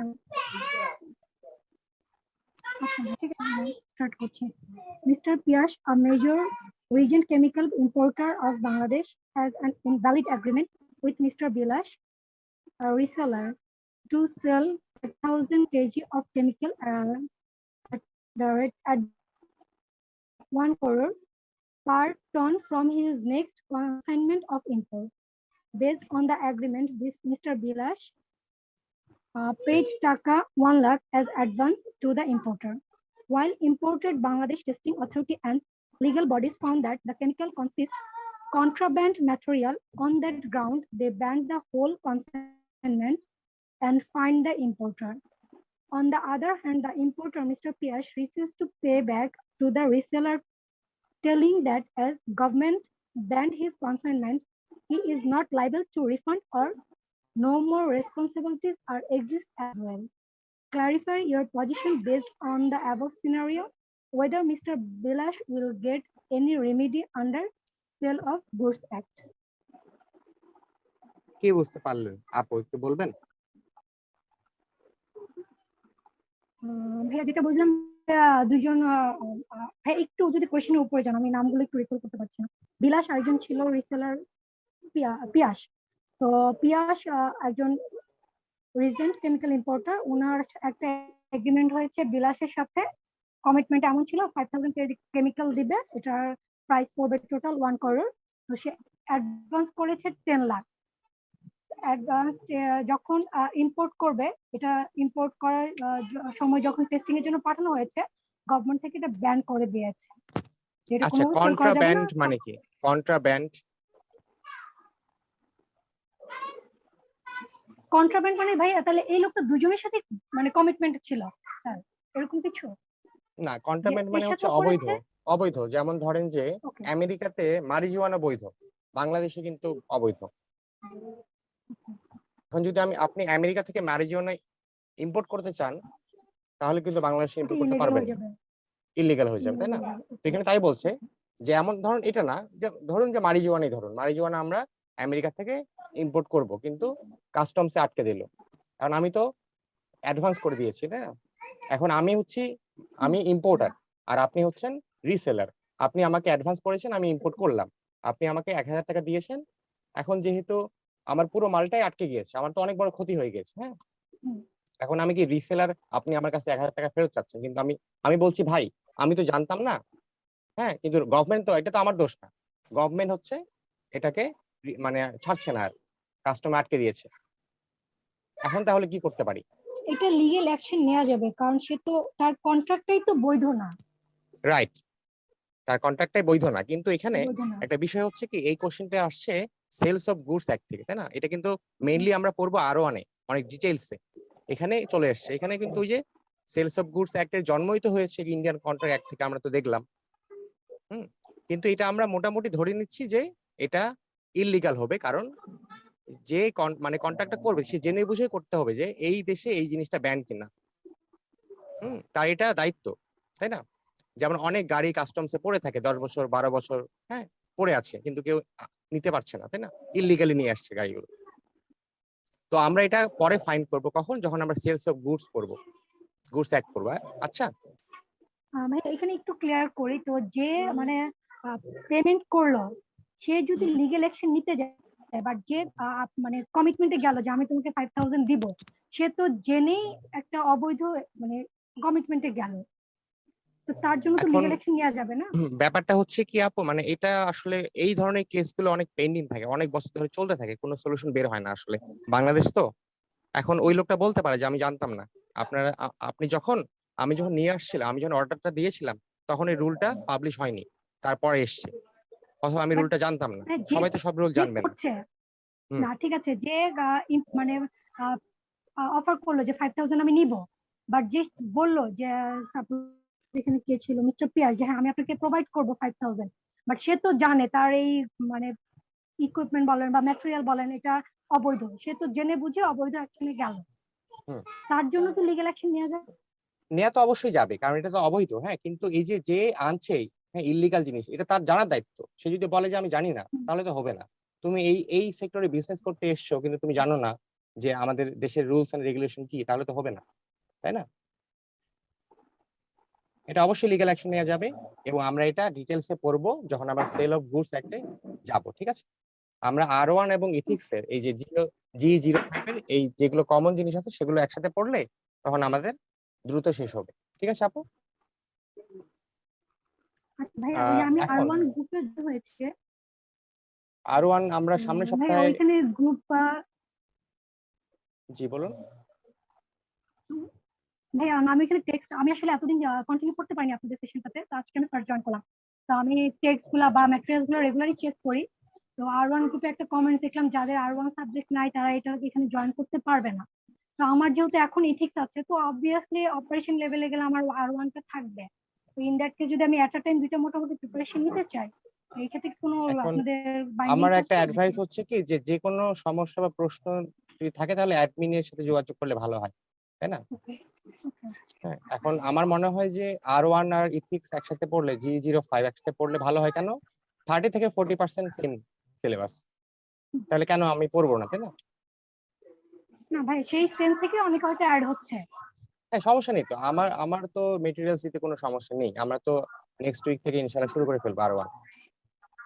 ওকে ভাই, আচ্ছা, তাহলে আমরা আরেকটা কোশ্চেন দেখি। হ্যাঁ, what do you mean by terms of contract, how terms of a contract are establish. আমরা এটা থিওরিটা এখনো পড়িনি। হ্যাঁ, কিন্তু এটা দেখেন, আমাদের কিন্তু কোশ্চেন অনেক রিপিট হয়। হ্যাঁ, অনেক কোশ্চেন রিপিট হয়, এটা দুবার এসেছিল, এটা 6 মার্কের একটা কোশ্চেন। আমরা আজকে কোশ্চেন পেপারের অ্যান্সার গুলো একটু দেখে যাব, চোখ বুলিয়ে যাব যে কেমন হয়। হ্যাঁ, আমরা আরো থিওরি পড়বো, আরো গভীরে যাব।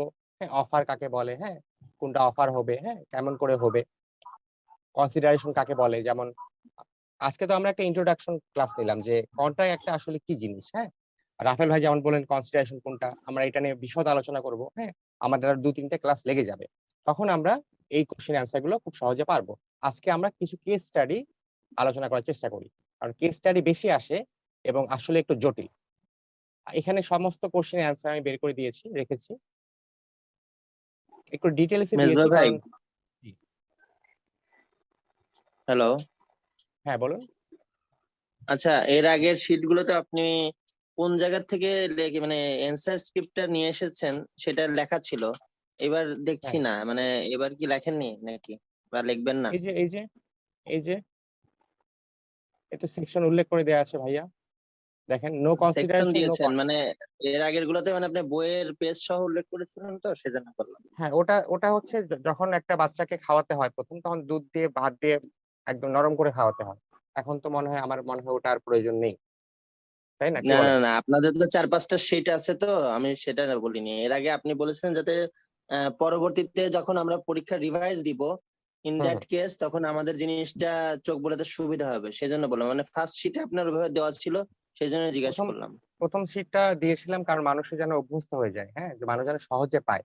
হ্যাঁ, এখনো তো একই জিনিস, হ্যাঁ, সেকশন এই না, যেখানে সেটা কি ঠিক আছে, আমারও তাই মনে হয়েছে যে সহজে যাতে না পায় ওটা পড়ার থেকে একটু বই আপনি একটু আগে বললেন না যে আগে বইটা পড়েন, পড়ার পরে যখন এটা আপনি রাইট। 1 মাস আগে দিবেন তখন সেটার জন্য ভালো হবে। কারণ আমরা বই না পড়ে যদি আমরা এটা পড়ি বা একবারে ওই যে যেটা বললেন যে একবারে গালে তুলে খাওয়া দেওয়ার মতো, তাহলে তো মানুষ শিখতে পারবে না। সেই জন্যই আর কি, মানে আমি শিওর হলাম যে আসলে হুইচ ওয়ান ইজ বেটার। এটা আসলে আপনাদের যেটা ভালো লাগে। আমি প্রথমে দিয়েছি যেন মানুষ একটু অভ্যস্ত হয়ে যায়, হ্যাঁ। তারপরে তো আমি এখানে এটা যেহেতু কন্ট্রাক্ট অ্যাক্টে আছে, তাহলে এটা কন্ট্রাক্ট অ্যাক্টের সেকশন 25 এর A1, হ্যাঁ, ওখান থেকে নিয়েছি আমি। আমি অবশ্যই সেকশন উল্লেখ করে দিব প্রতিটা অ্যান্সারে, হ্যাঁ। ওকে এমন না যে ওকে, ইটস ওকে।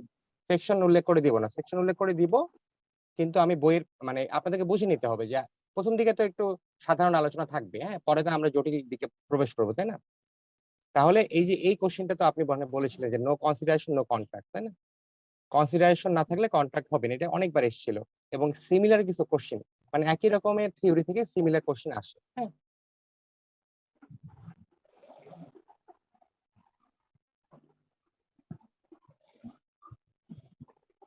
আচ্ছা, এটা আমরা দেখে নিই, এখানে অ্যান্সারটা আছে। এই যে সেকশন 25 এর 3 তে আছে agreement to pay, time, bear, date, হ্যাঁ, অনেক কিছু আছে, অনেক গভীরে আমরা যাব। আচ্ছা, কোয়াসি কন্ট্রাক্ট একটা আছে, এটা বারবার আসে, অনেকবার এসছে, কিন্তু কোয়াসি কন্ট্রাক্টটা অনেক বড়, এটা পড়তে এটা মাত্র 2 মার্কের বা 5 মার্কে চলে আসে, কিন্তু এটা অনেক জটিল জিনিস, অনেক কিছু পড়তে হয়, অনেক কিছু আছে, তো আমরা সামনে এটা পড়বো।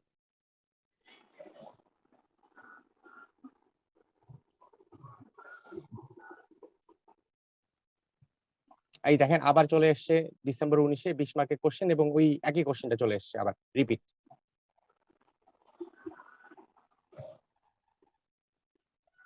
আচ্ছা, এখানে একটা নতুন আমরা কোশ্চেন দেখতে পাচ্ছি, a mere statement of intention is not an offer. Intention কি জিনিস, হ্যাঁ, এটা আমরা সামনে থিওরিতে পড়বো, তারপর আমরা বুঝতে পারবো যেটা এটার ভিতরে কি হচ্ছে, হ্যাঁ। অফার কি জিনিস, ইন্টেনশন টু অফার কি জিনিস, এখানে অনেকগুলো কেস দেয়া আছে, কেসগুলো পড়লে আমরা জানতে পারবো যে আসলে কোথায় আমরা কোনটা অ্যাপ্লাই করব। আমরা আজকে কেস স্টাডি গুলো একটু দেখি যে কত সালে কোন কেস স্টাডি কিভাবে এসেছিল। আচ্ছা, এই যে একটা কেস স্টাডি পেয়েছি, কেউ একজন পড়ুন প্লিজ।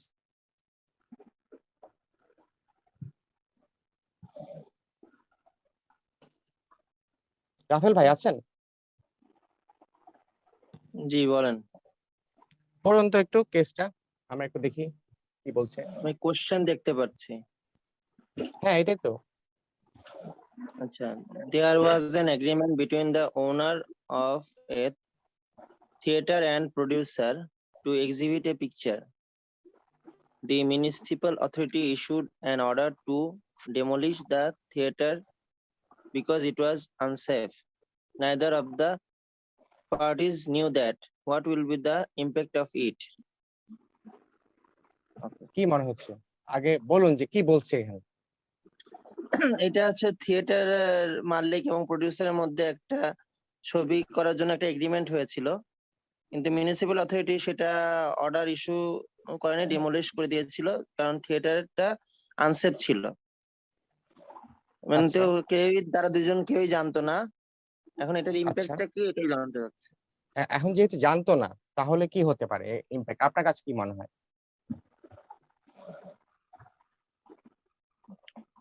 এটা আসলে যে যেহেতু জানতো না, মিউনিসিপ্যাল অথরিটির কাছে তার মানে উনি যেটা করবে সেটাই তাদের মেনে নিতে হবে, যেহেতু তারা জানতো না বা তাদের কোনো ডিসিশন তারা ইয়ে করে। কিন্তু তাদের একটা লস হলো, তো মানে তারা তো অলরেডি এগ্রিমেন্টে চলে গিয়েছে, তারা পিকচার রাইট রাইট। এক্সিবিট করবে। তাই না? ইরফান ভাই কিছু ভাইয়া, বলতে জি বলুন। দুইটা দুইটা পক্ষ কি নিজেদের মধ্যে নেগোসিয়েশনে যেতে পারে, যেহেতু দুইটা পক্ষই মানে কেউই জানতো না, এখানে ইন্টেনশনালি তো কেউ কোনো কিছু করে নাই। আচ্ছা আমরা অ্যান্সারটা দেখি কি বলছে। ইরফান ভাই কিছু বলবেন? ভাই আমি 3-4 মিনিট আগে জয়েন করেছি, আমার ইলেকট্রিসিটি ছিল না। আচ্ছা এই কোশ্চেনটা কি পড়েছেন? হ্যাঁ পড়েছি। কি মনে হচ্ছে আপনার? হুম,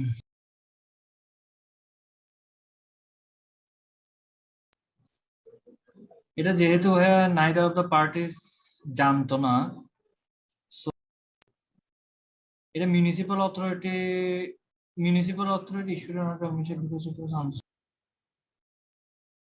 মিউনিসিপাল অথরিটি যদি ওদের ওদের মানে বোথ পার্টিসকে যদি নোটিফাই না করে, তাহলে এটা মিউনিসিপাল পার্টির মানে ব্লেম করা হবে মিউনিসিপাল পার্টিকে, এরকম কিছু একটা। মানে কেসটা একটু জটিল হয়ে যাচ্ছে এই তো।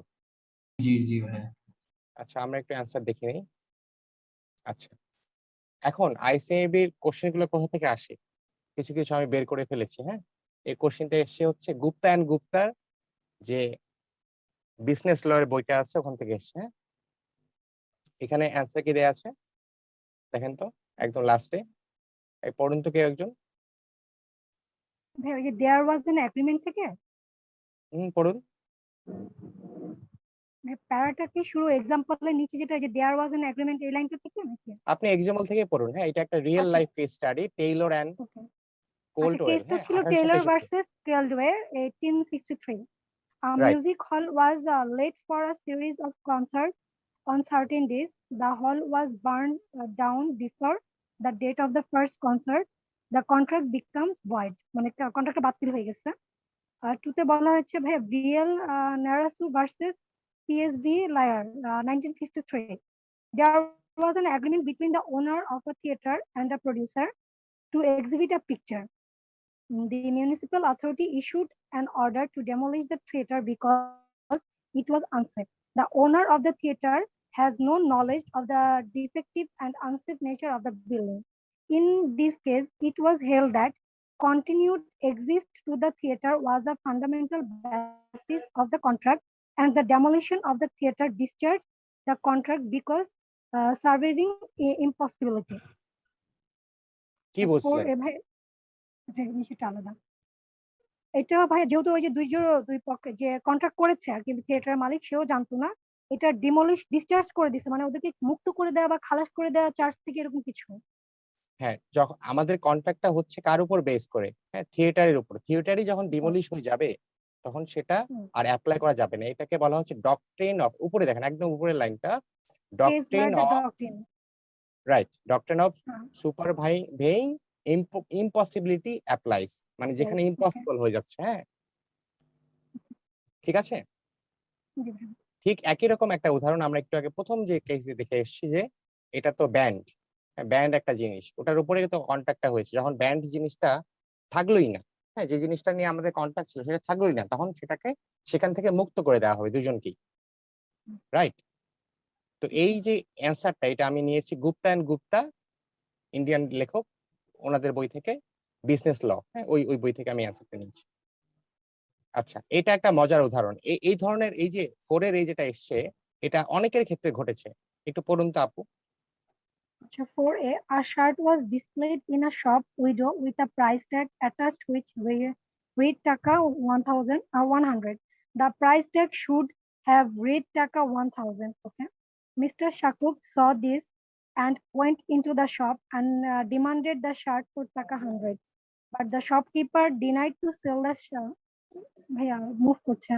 But the shopkeeper denied to sell the shirt at taka 100. Advise Mr. Sakib. কি বলছিলেন? অনেক সময় হয়তো আমরা যখন মানে সুপার মার্কেটে যাই, হ্যাঁ সুপার শপে যাই, তখন অনেক সময় ট্যাগটা একটু ভুল থাকে, কিন্তু আমরা মনে করি যে হয়তো কোনো ডিসকাউন্ট পেয়ে গেলাম, তাই না? তখন কিন্তু আমরা ম্যানেজারকে বলি যে আপনাদের ট্যাগে তো আছে যে 100 টাকার শার্ট, তাহলে আমি কেন নিতে পারবো না, আমাকে দিতে বাধ্য থাকবেন। এটা নিয়ে অনেক ঝগড়া বিবাদ হয় না? হয় কিন্তু। এট ফার্স্ট তো এটা যে দেখেছে তারই ভুল, সে 1000 কে 100 দেখেছে ফার্স্ট অফ না অল। না না না না, এখানে কিন্তু প্রাইস ট্যাগটাই ভুল ছিল। হ্যাঁ এটা আচ্ছা কিন্তু দেখার ভুল না, প্রাইস ট্যাগটাই ভুল ভাইয়া, ছিল। আচ্ছা আচ্ছা প্রাইসটা আপু একটু চিন্তা করেন, দেখতে আমাদের মিটিং আর 1 মিনিট আছে, তো আমরা আর ধরেন 10-15 মিনিট কথা বলেই সামনের সেশনটা শেষ করে দিব, ঠিক আছে? ভাই কেসগুলো এটা অনেক তো মজার। ইনভাইটেশনে চলে যাচ্ছে, এখানে তো কোনো অফারই হয় নাই, যেহেতু এটা আচ্ছা, ইয়ে ছিল, এটা প্রাইস আসলে ট্যাগের ইস্যু ছিল। হ্যাঁ, আপনি একটু ভাবুন, আমরা আবার লিংকটা দেই, হ্যাঁ? তারপরে আমরা আলোচনা করি 10-15 মিনিট, ওকে তারপরে শেষ করে দিব, ঠিক আছে?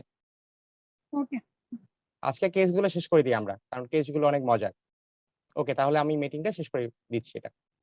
আচ্ছা, তাহলে আমরা কি দেখলাম এখানে? আপনি কি বললেন যে ইনভাইটেশন হচ্ছে, তাই না? একটা অফারে ইনভাইট না করা হচ্ছে, তুমি ভাইয়া, আসলে accept- এখন এখন মনে হচ্ছে এটা লিগ্যাল অ্যাকশনে যেতে পারবে, কারণ সে তো 100 ট্যাগ দিয়ে তাকে ডিরেক্ট অফারই করলো যে তুমি আমাকে 100 টাকা দিলে আমি জিনিসটা তোমাকে দিব। রাইট। আচ্ছা, আমরা একটু অ্যান্সারটা দেখে নিই, হ্যাঁ? একটু অ্যান্সারটা পড়ুন। This commonly held misconception is sadly not true. Price tag is an invitation to trade. The trader is therefore not bound by the incorrectly price tag. It is up for negotiation, though you can always try and haggle on any price. আচ্ছা 4B ভাই নিচেটা কি separate? হ্যাঁ, ওটা 4B আরেকটা mister question, and Mrs. ওটা ওকে আরেকটা, ওকে, ওটা আরেকটা কেস। তাহলে ইনভাইটেশন ঠিক, হ্যাঁ, নেগোসিয়েশনে এটা হচ্ছে, গিয়ে এটা রাইট, নেগোসিয়েশনে গিয়ে তারপরে একটা এগ্রিমেন্ট হবে, তারপরে আপনি যে একটা স্লিপ পান না, স্লিপ আপনি যে জি কিনেছেন, ওই যে একটা স্লিপ দেয় না মেশিন থেকে যে বের হয়, ওটা হচ্ছে গিয়ে একটা কন্ট্রাক্ট, যে এই টাকা দিয়ে এটা কিনেছি, এটা হচ্ছে প্রাইস, ঠিক আছে? যখন একটা প্রাইস থাকবে তো বাট আপনি নেগোসিয়েশন করতে পারবেন, তাই না? একটা যদি আচ্ছা আপনাকে একটা অফার দেওয়া হয়, হ্যাঁ, ইনভাইটেশন করা হয়, তাহলে তো আপনি নেগোসিয়েশনে যাবেন আগে, তারপরে না আপনি ইয়া করবেন, তাই না? আপনি দেখলেন আর নিয়ে নিলেন, ব্যাপারটা তো এমন না, ঠিক আছে? বাট ভাই ওই যে ট্যাগ দেওয়া পর্যন্ত এটা কি ইনভাইটেশন পর্যন্তই আছে এটা তাহলে? হ্যাঁ, ইনভাইটেশন পর্যন্ত আসে, এটাতে দোকানদারের কোনো দোষ নেই, তার ভুল হতেই ওকে পারে। এটা আপনার দায়িত্ব যে আপনি এটা নেগোসিয়েশন করবেন, যে প্রাইসটা কমাবে কিনা বা প্রাইসটা ঠিক আছে কিনা। তারপরে আপনি ভাইয়া একদম, এই টাইপস এর কেসগুলো এত রিলেভেন্ট, মানে মনে হয় সবই হ্যাঁ রাইট হ্যাঁ আবার হ্যাঁ, সবই রং। এই জন্য আমরা না আরো কয়েকটা ক্লাস করলে, আমরা ডিটেলস যখন পড়বো না, তখন থিওরি গুলো আমরা তার ডিটেলসে পড়বো। আজকে তো একটা ইন্ট্রো ছিল শুধুমাত্র, হ্যাঁ, যে কন্ট্রাক্ট একটা কোত্থেকে এসছে, কি কি আছে এর মধ্যে, হ্যাঁ। আর আমরা এই মেজর ভাই, জি, আচ্ছা আমি কিছু কিছু কেস দেখেছি বা কিছু কিছু কোশ্চেন দেখেছি যেটার উত্তর টোটালি কন্ট্রা হয়, মানে মানে নেগেটিভ উত্তর দিলেও রাইট, পজিটিভ উত্তর দিলেও রাইট, এই ধরনের কেস মানে রিলেটেড কোনো কেস হয় কিনা? যে আম, আমি মানে বুঝাতে পারছি আপনাকে যে জিনিস আছে মানে দুইটা উত্তরই উল্টা, মানে কিন্তু দুই দিক থেকে রাইট, এরকম আচ্ছা, ইয়ে আপনি মানে আপনি আপনি যদি কোশ্চেনের নাম্বারটা বলতে পারতেন, তাহলে আমরা আজকে দেখতে পারতাম যে কি বলছে ওখানে, হ্যাঁ। মানে আমি কোশ্চেনের এরকম নাম্বারটা কয়েকটা বলতে পারবেন? কনসেপচুয়াল কোশ্চেন অনেক দেখেছি, নাম্বারটা আমার ঠিক মনে নেই, কিন্তু আমি এরকম অ্যান্সার অনেক দেখেছি যে দেখা যাচ্ছে যে আপনি যেটা বলছেন মানে এই যে শার্টের ক্ষেত্রে, আবার দেখা যাচ্ছে যে অনেকে বলছে না উনি রং বা উনি শপকিপারকে 100 টাকায় দেওয়া উচিত, মানে এই ধরনের অ্যান্সার দুইটাই উত্তরই কারেক্ট, স্যাররাও বলেছিল কোন একটা আমি ক্লাসে এখন শুনেছি, সেই জন্য আহ, বললাম। আমার মনে হয় যে একটা যদি আমরা একটু পড়ে আসি, তাহলে মনে হয় ভালো বুঝতে পারবো যে কোন একটা কি বলা হয়েছে, কিন্তু ডিটেলসে আচ্ছা বলা আমি আছে। আমরা এরকম পেলে আমি আপনাকে অবশ্যই রাইট রাইট, জানাবো। আপনি ওই কোশ্চেনটা আমাকে দিয়ে দেন, হ্যাঁ, তাহলে আমরা অ্যানালাইসিস করতে পারবো সবাইকে মিলে, ঠিক আছে? তো এটা একটু ওকে। পড়ুন তো। ইরফান ভাই, আপনি অনেকক্ষণ চুপ ছিলেন, একটু পড়ুন তো please. Mr. and Mrs. Mokbul visited Chittagong for the first time and booked a hotel for one night. On arriving in their room, they noticed that there are many conditions of contract printed on the back of the door, and that this included clauses purporting to exclude liability by hotel for personal injuries or loss suffered by guests while at the hotel. Advise Mr. and Mrs. Mokbul whether they are bound by the conditions.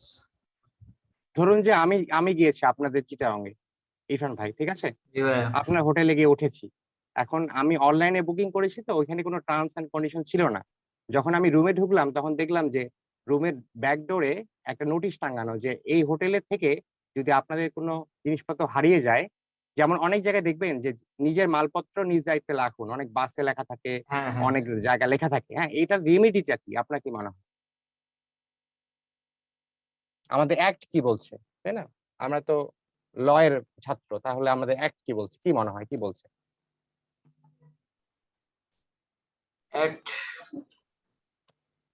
ভাইয়া কেসটাই না আমি একটু confuse, একটু যদি আবার repeat করতেন।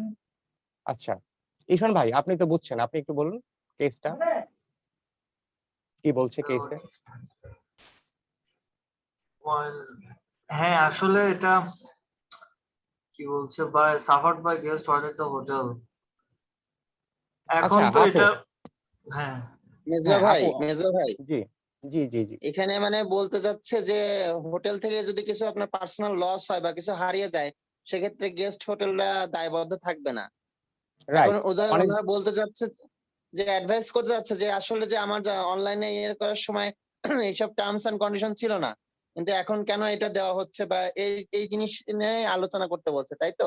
বিষয়টা তো তাই। Right right right. অনেক বাসে আপনি যখন যে উঠবেন, যে বাসের জিনিসটা পিছনে, আমাকে আগে জানানো জি জি, হয়নি, আমি হোটেলে রাইট ঢোকার পরে জিনিসটা দেখলাম, আমার হোটেলে কিছু হারায় গেলে সেজন্য আপনি দায়বদ্ধ থাকবেন না, হোটেল অথরিটি।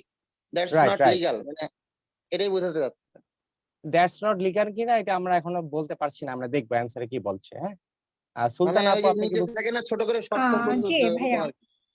বুঝতে পেরেছেন? অনেক সময় আমরা জি বাসে জি। ওঠার পরে দেখি যে একটা সাইনবোর্ড থাকে যে নিজের মালামাল মোবাইল নিজ দায়িত্বে রাখুন, তাই না?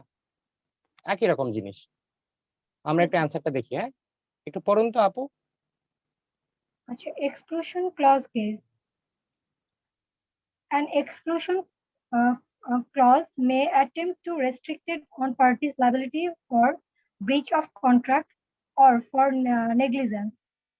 Because of inequality of bargaining power, the Unfair Contract Term Act 1977 renders void certain exclusion clause in sale of goods or supply of service contract, and any clause which purport to exclude liability for death or personal injury resulting from negligence. এই যে সবচেয়ে গুরুত্বপূর্ণ কথা হচ্ছে এখানে বলে দেওয়া হয়েছে। ইরফান ভাই বলুন তো এটা মানে কি? Exclude liability for death or personal injury purport resulting to from negligence. মানে মিনিংটা একটু বলবেন তাহলে আমি। এখানে কিন্তু নেগলিজেন্সের একটা উদাহরণ নেগলিজেন্স, আছে। নেগলিজেন্সটা main right word, right keyword. Right, এটা হচ্ছে, এটাই কিওয়ার্ড। হ্যাঁ, আর এখানে দেখেন একটা ছবি দেয়া আছে, ছবিটা দেখুন, একদম আমাদের সাধারণ জীবনের সাথে মিলে গেছে, তাই না? মেজবা ভাই, এই পারপোর্ট হ্যালো, মানে হচ্ছে স্পেশালি ফলসলি, হ্যাঁ, মানে ফলস কোনো কিছু করা, ঠিক আছে? আচ্ছা আচ্ছা। এই যে সাইনবোর্ডটা দেখা যাচ্ছে না, কি বলছে সাইনবোর্ডে রাফেল ভাই? এটা কিন্তু আমরা হরহামেশা দেখি, তাই না? জি জি, বুঝতে পেরেছি। তাহলে কিন্তু আমরা ওদেরকে ধরতে পারবো যে বেটা তুমি এটা, হ্যাঁ, আনফেয়ার কন্ট্রাক্ট টার্মস অ্যাক্ট 1977 ভঙ্গ করেছো, তাই না? এরপর দেখলে আপনারা বলবেন না? জি। Thank you. আরেকটা কেস, রাফেল ভাই এবার আপনি পড়েন। X Limited makes an offer by post to Y Limited, sending standard X Limited's written terms. Y Limited agreed to it sending Y Limited's standard terms, which are different from X Limited. X Limited starts to perform the contract without writing back to Y Limited. Is there any contract? If yes, then whose terms will be applicable? মানে কি দুইজনই বুঝলেন? Contract লিখছে, দুইজনের থেকে কি- একজনের আলাদা।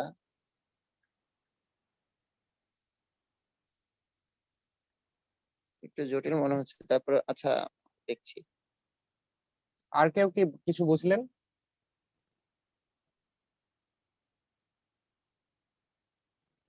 To perform এখানে মানে এক্স লিমিটেড একটা অফার করলো ওয়াই লিমিটেড কে, সেন্ডিং স্ট্যান্ডার্ড এক্স রিটেন, মানে ওরা একটা রিটেন ডকুমেন্ট দিয়েছে, বাট রাইট। এক্স লিমিটেড কি করলো, কোনো রিপ্লাই না দিয়ে, রিটেন কোনো রিপ্লাই না দিয়ে সে কন্ট্রাক্টটা পারফর্ম করা শুরু করে দিল, এরকম কিছু?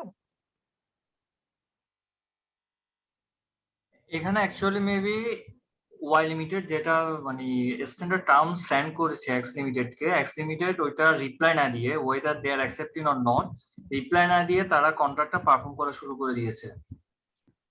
এখানে ইমপ্লয়েড একটা কন্ট্রাক্ট আছে, মানে ওয়াই লিমিটেড ধরে নিয়েছে এক্স লিমিটেড একটি মানে রিপ্লাই দিবে বাই পোস্ট, বাট দেয়নি, এটা তো লিগাল বাইন্ডিং। এখানে মানে এখানে হলো এক্স লিমিটেড কন্ট্রাক্ট ভঙ্গ করেছে, এরকম কিছু একটা হবে। আচ্ছা, একটা আর পক্ষ অপর, ধরেন আপনি ইরফান ভাই, হ্যাঁ, আপনি আমাকে একটা মানে একটা কন্ডিশন দিলেন, সেই কন্ডিশনের বিপরীতে আমি আরেকটা কন্ডিশন দিলাম, কিন্তু আমার কন্ডিশনটা আপনি না পড়েই আপনি কাজ শুরু করে দিয়েছেন, বুঝেছেন? এখানে কেসটা এরকম, ঠিক আছে? মানে আমিও কিন্তু একটা কন্ডিশন দিয়েছি, আমারটা না পড়েই আপনি কাজ শুরু করে দিয়েছেন আপনার কন্ডিশন অনুযায়ী। এখন আমরা এখানে অ্যান্সারটা কিন্তু ওয়াই লিমিটেড এগ্রি হয়েছিল প্রথমে, এখানে লিখেছে Y limited sending Y limited agree, hmm, কিন্তু এক্স অ্যান্সারটা লিমিটেড একটু এগ্রি হয়নি। একটু পড়েন, রাফেল ভাই আপনি একটু পড়ুন। There is a contract, Y Limited has made a counter offer, which X Limited has impliedly accepted by acting on it. Y Limited, by his counter offer, has impliedly rejected X Limited's standard stamps. There is no need or right for courts to settle reasonable terms. কি বুঝলেন? আপু একটু বলুন তো কি বুঝলেন? Y limited তো ওদের কাউন্টার অফার দিল, বাট এক্স লিমিটেড কি করলো, মানে এটা একসেপ্ট করে, মানে কোনো ফিডব্যাক না দিয়ে তারা ইমপ্লাইডলি এটা একসেপ্ট করে কাজ শুরু করলো। তো ওয়াই লিমিটেড কাউন্টার অফার যেটা ও সেটা রিজেক্ট করে দিল। তো ইন দ্যাট কেস এখানে তো দুজনেরই ফল্ট আছে। দেয়ার ইজ নো না, একটা কন্ট্রাক্ট তো কাজ করছে, হ্যাঁ? মানে একটা কন্ট্রাক্ট তো কাজ চলছে, এই জন্য কোর্টে কোনো মানে মানে রাইট দুইটা কন্ট্রাক্ট থাকছে একসাথে না। কাজ করা যাবে না। সম্ভব না, দুইটা কন্ট্রাক্ট হ্যাঁ, একসাথে একটা কাজ কন্ট্রাক্টে করা তো যাবে কাজ না। চলছে, একটাতে তো কাজ চলছে, এই জন্য পরেরটা রিজেক্টেড হয়ে গিয়েছে। ওটা যদি অ্যাকসেপ্টেড হতো তাহলে কিন্তু মানে এখানে কথা থাকতো, হ্যাঁ, কোর্টে যাওয়া যেত। যেহেতু রিজেক্টেড হয়ে গিয়েছে এই জন্য কোর্টে যাওয়া যাবে না, ঠিক আছে? আচ্ছা, আরেকটা কেস চলে এসছে, আপু পড়ুন।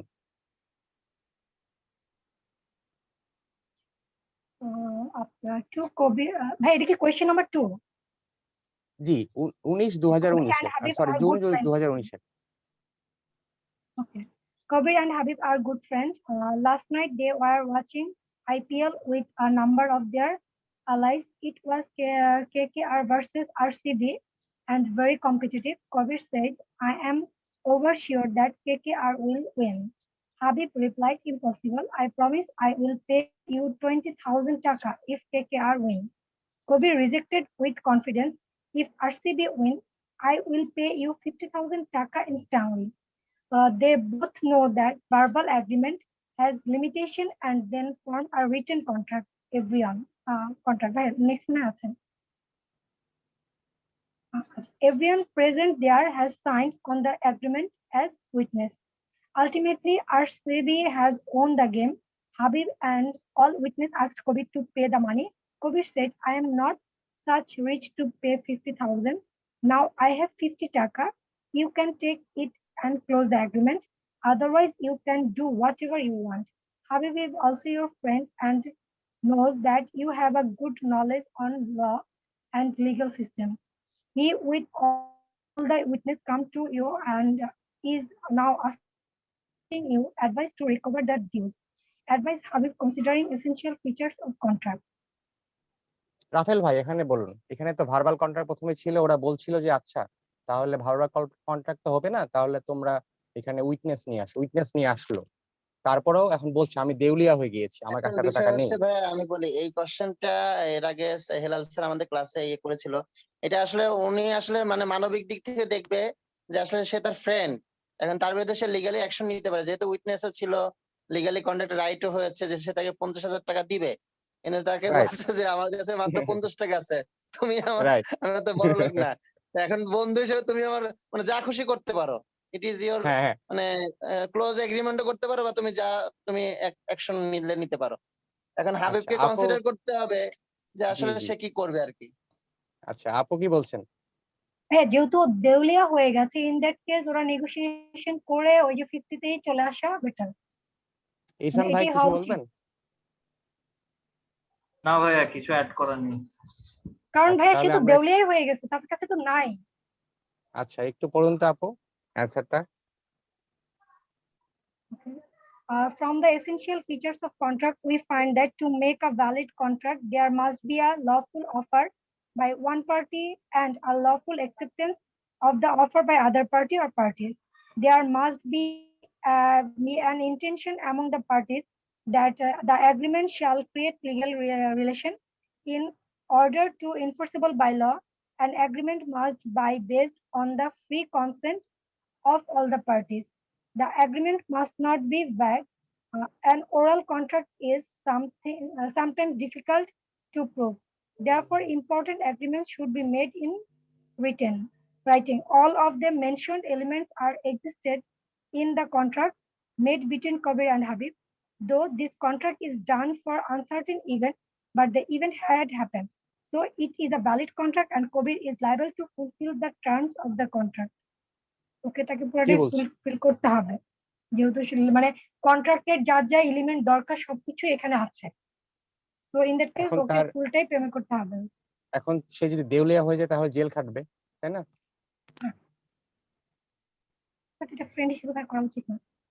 আচ্ছা আচ্ছা, মানে সেটা ভাই আমরা এটা কি এরকম হতে পারে যে হাবিব তার ফ্রেন্ড যদি সে মনে করে যে তার ফ্রেন্ডকে মাফ করে দিবে বা সে এটার অ্যাকশন নিবে না, এরকম কি কোনো এটা তো ওয়ে আছে? সে যদি অবশ্যই আপনি তো কেস উইথড্র করতে পারেন, তাই না? অবশ্যই আপনি কেস উইথড্র করতে পারেন না? রাইট রাইট আমার একটা কোশ্চেন আছে, এটা কি ভ্যালিড কন্ট্রাক্ট কিভাবে হলো? অবশ্যই ভ্যালিড কন্ট্রাক্ট। এখানে না, আরেকটা বিষয়, contract হ্যাঁ তো হ্যাঁ, হচ্ছে- যেটা বলতে যাচ্ছেন সেটা হচ্ছে যে দেশের লয়ে কাজ করবে কিনা। হ্যাঁ, দেশে জুয়া খেলা হ্যাঁ। হারাম, হ্যাঁ, হ্যাঁ। এবং অনেক দেশে জুয়া খেলা হ্যাঁ, তো এটা একটা কন্ট্রাডিকশন জোয়ার আছে। মতো নিয়ে এটা কি জুয়ার মধ্যে পড়ে কিনা? কিন্তু ভাই এটা এটাও তো কিন্তু জুয়ার মধ্যে পড়ছে না এই কারণে যে এটা তো লিগালি তারা লফুল অফার করেছে, লফুল অ্যাকসেপ্টেন্স হয়েছে, ইনফোর্সেবল বাই সাক্ষী লর আছে। মধ্যে পড়েছে, সাক্ষী আছে, রিটেন ডকুমেন্ট আছে, স্ট্যাম্পে হ্যাঁ, এই সই জন্য স্বাক্ষর যেটা বলে এটা সবই হয়েছে। যেহেতু এটা তো ফিউচারে জুয়ার পর্যায়ে থাকে না। হবে ওটার উপরে ডিপেন্ড করতেছে, সো এটা তো জুয়া। এই যে এখানে যে আছে but the event had happened, হয়ে গেছে যে ইভেন্টটা। হ্যাঁ, যদি আনসার্টেন ইভেন্ট থাকতো কিন্তু হতো না, এখনো হয়নি, তাহলে বলা যেত। আপু এটা জুয়াটা তখনই বলা যায় যখন আপনার সাথে রিটেন কোনো কিছু একটা তর্ক হয় না যে যা এটা কর আমি তোকে 500 টাকা দিব, মানে এটা ওই পর্যন্ত জুয়া থাকে। কিন্তু যখন আপনি রিটেনই আপনি ডকুমেন্টটা লেখালেখি হয়ে গেল তখন তো এটা জুয়ার পর্যায়ে পড়ে না। ওকে। আচ্ছা, তাহলে আমরা আরো ইমেজ দেখি। ভাবে আমি কি ঠিক বললাম? হ্যাঁ, এখানে তো আমি মানে বুলেট পয়েন্ট গুলো দাগিয়ে দিয়েছি, দেখুন সবকিছু আছে, মানে একটা কন্ট্যাক্ট হওয়ার জন্য যত কিছু দরকার ওরা করেছে, রাইট? আচ্ছা, পরে কেসটা আমরা যাই। আপু যে একটু আগে কথা বলছিলেন, একটু পড়ুন তো।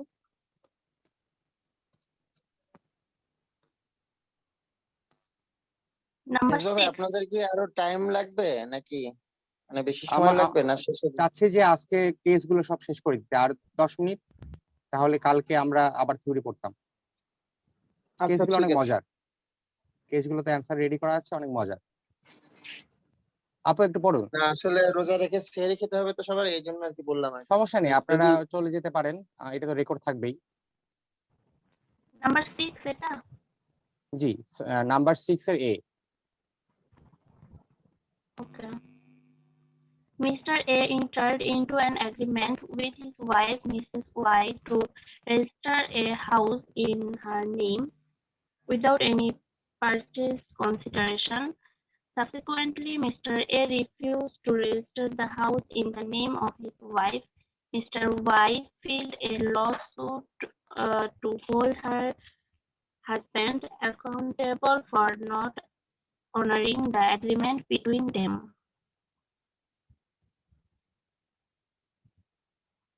Write the ইসমাইল legal ভাই কি status বুঝছেন? of the following case.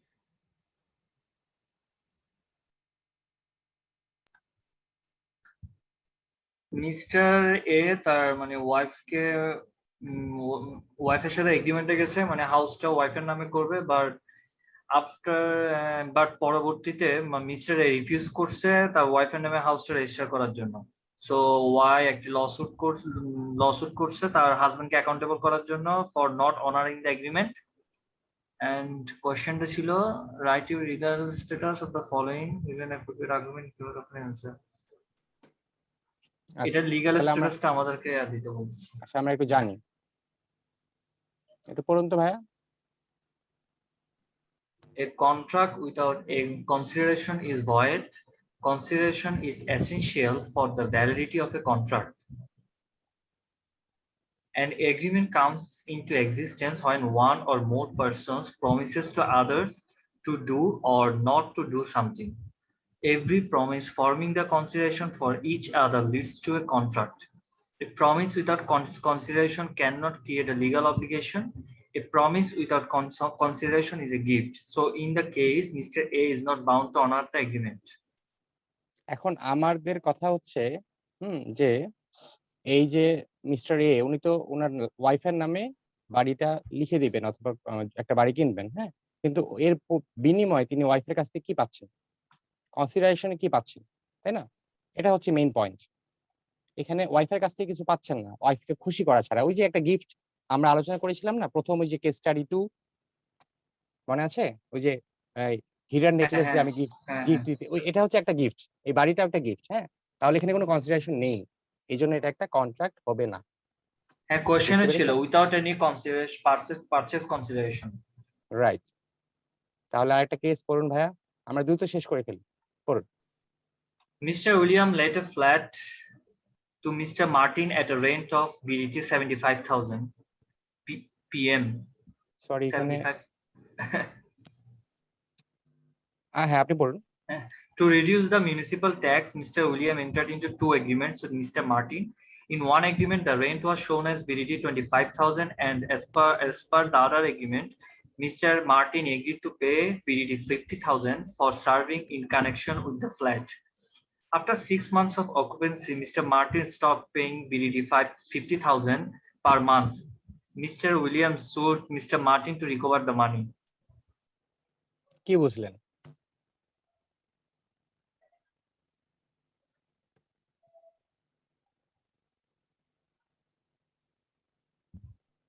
Actually, রেন্টটা ছিল 75,000 এর, বাট মিউনিসিপাল ট্যাক্স রিডিউস করার জন্য মিস্টার উইলিয়াম দুইটা এগ্রিমেন্ট করছে। একটা এগ্রিমেন্টে দেখাচ্ছে এটা 25,000 রেন্ট, আর একটা এগ্রিমেন্টে দেখাচ্ছে 50,000 for serving in connection with the flat. এটার মানেটা কি? Agreed two for serving in connection with the flat, এটা মিনসটা বুঝতেছি না। 6 মান্থস পর মিস্টার মার্টিন মানে রেন্টটা দেওয়া বন্ধ করে দিচ্ছে 50,000টা। আচ্ছা, মানে দুটো কন্ট্রাক্ট, এটা কিন্তু হয়, এটা কিন্তু একদম সমাজের বাস্তব চিত্র, তাই না? এখন এটা হয়। সুলতানা আপু কিছু বলবেন? না ভাইয়া আমি বুঝতে পারছি না। এখানে ভাইয়া সেকেন্ড এগ্রিমেন্ট একটু বুঝিয়ে বলেন তো, সেকেন্ড এগ্রিমেন্টটা। এখন ধরুন যে ট্যাক্স বাঁচানোর জন্য আমরা মানে লিখিত, যেমন অনেক সময় দেখবেন যে জমির যে টাকাটা, হ্যাঁ, জমি কিনতে বা বিক্রি করতে জমির যে রেজিস্ট্রেশন খরচটা কিন্তু জমির বিক্রির টাকার উপর নির্ভর করে, তাই না? অনেক সময় দেখা যায় যে আমরা লিখি, মানে দলিলে লেখা হয় যে 4 লাখ টাকার জমি, কিন্তু লেনদেন হয় 5 লাখ টাকা। হ্যাঁ, রেন্ট যত বেশি হয় মিউনিসিপাল ট্যাক্স তত বেশি হয়। Right right. এই জন্য এটা কমানোর জন্য দুটো এগ্রিমেন্ট করা হয়েছে, একটা 50,000, একটা 25,000, অর্ধেক অর্ধেক করে, তাই না? মানে অর্ধেক না, দুটো, মানে দুটো মিলিয়ে একটা 75,000 হয়ে গিয়েছে।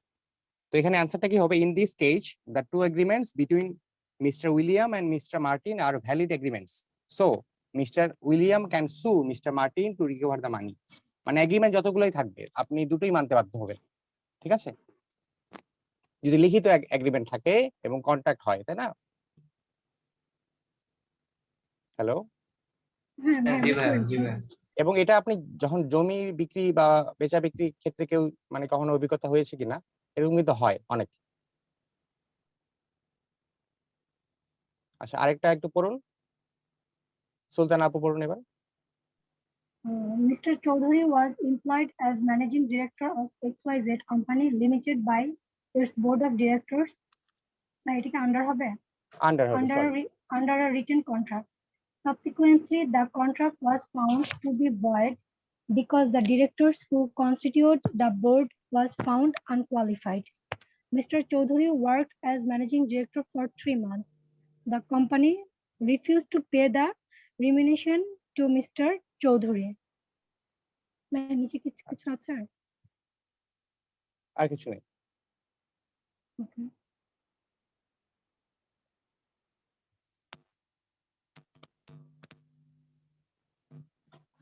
কি বুঝছেন? ভাইয়া ওই চৌধুরী সে তো XYZ কোম্পানিতে তাকে অ্যাসাইন করা হয়েছে, সে 3 মান্থ অলরেডি কাজ করলো।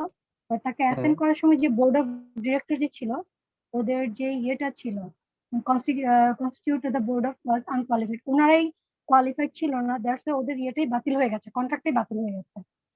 আচ্ছা, তো সেই ক্ষেত্রে কোম্পানি ইয়ে করছে যে তাকে সে 3 মাস কাজ করেছে তার জন্য তাকে কোনো কিছু পে করা হবে না। আচ্ছা, এটা রেমেডি কি হতে পারে, কি মনে করছেন? ফার্স্ট অফ অল ভাই এখানে এটাই তো ভয়েড হয়ে গেছে, কন্ট্রাক্টই ভয়েড। কেন?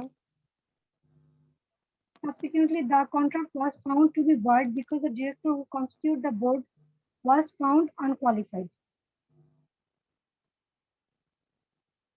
আচ্ছা, ঠিক আছে, তাহলে আমরা অ্যান্সারটা একটু দেখে নিই। এটা পড়ুন অ্যান্সারটা। The parties to an agreement must be legally capable of entering into an agreement, otherwise it cannot be enforceable by law, and the agreement which is not enforceable by law is void. So in this case, the company can refuse to pay the remuneration to Mr. Chaudhary. তাহলে তো এই যে mister Chowdhury অনেক লসে পড়ে গেলেন, তাহলে তো সমস্যা, তাই না? মানে আমি কাজ করলাম 3 মাস কিন্তু কোনো টাকা পেলাম না, ব্যাপারটা কেমন হয়ে গেল, তাই না? যে ল ইজ ল, করার নেই। আচ্ছা, আমরা কোশ্চেনগুলো স্কিপ করে শুধু আমরা আজকে কেসগুলো শেষ করে ফেলি, আর বেশি নেই, অল্প কয়েকটা আছে।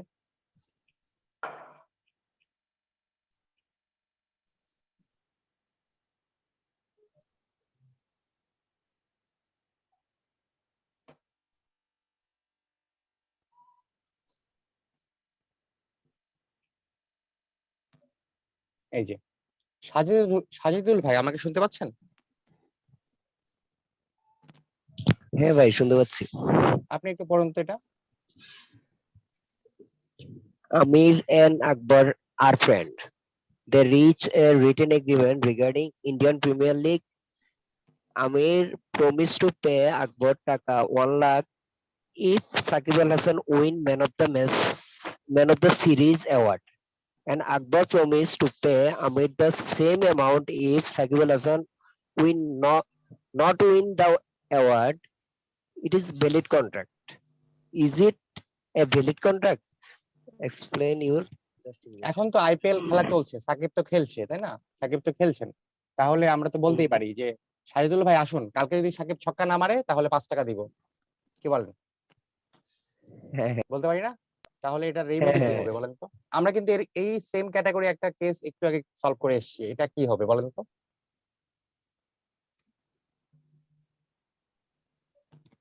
এটা তো ভ্যালিড কন্ট্রাক্ট, কারণ এটা রিটেন এগ্রিমেন্ট যেহেতু হয়েছে, প্লাস এই যে কন্ট্রাক্টটা তো ভ্যালিড, তো সেই ক্ষেত্রে যেটা এই কন্ট্রাক্ট হয়েছে ওটা পে করতে বাধ্য ল আচ্ছা, লুনা অনুসারে। আপু কিছু বলবেন? হ্যালো, শুনতে পাচ্ছেন? এটা তো এখনো হ্যাপেন্ড হয়নি। আচ্ছা, তাহলে আমরা একটু অ্যান্সারটা দেখে নিই, আপনি একটু পড়ুন তো অ্যান্সারটা। It is not a valid contract since the agreement must be invoked. The meaning of the agreement must be certain, otherwise it cannot be enforceable by law. আপনি যা বলেছেন তাই রাইট, হ্যাঁ, মাস্ট বি সার্টেন, ঘটে যেতে হবে, তাই না? এখন ঘটেনি। আর আগের যে কেসটা ছিল ওখানে কিন্তু সব রিটেন ডকুমেন্ট ছিল, উইটনেস ছিল, এখানে কিন্তু ওগুলোও নেই, তাই না? এখানে একটা ভার্বাল কন্ট্রাক্ট হয়েছে, আমরা যতদূর বুঝতে পারছি, রাইট? সেকেন্ড লাইনটাতে যে বলেছে দে রিচড আ রিটেন এগ্রিমেন্ট কোথায়?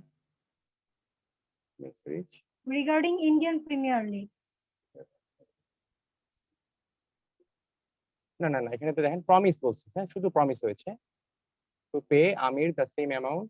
আচ্ছা, কোনো এখানে ইয়া হয়নি, রিটেন ডকুমেন্ট নেই, উইটনেস নেই।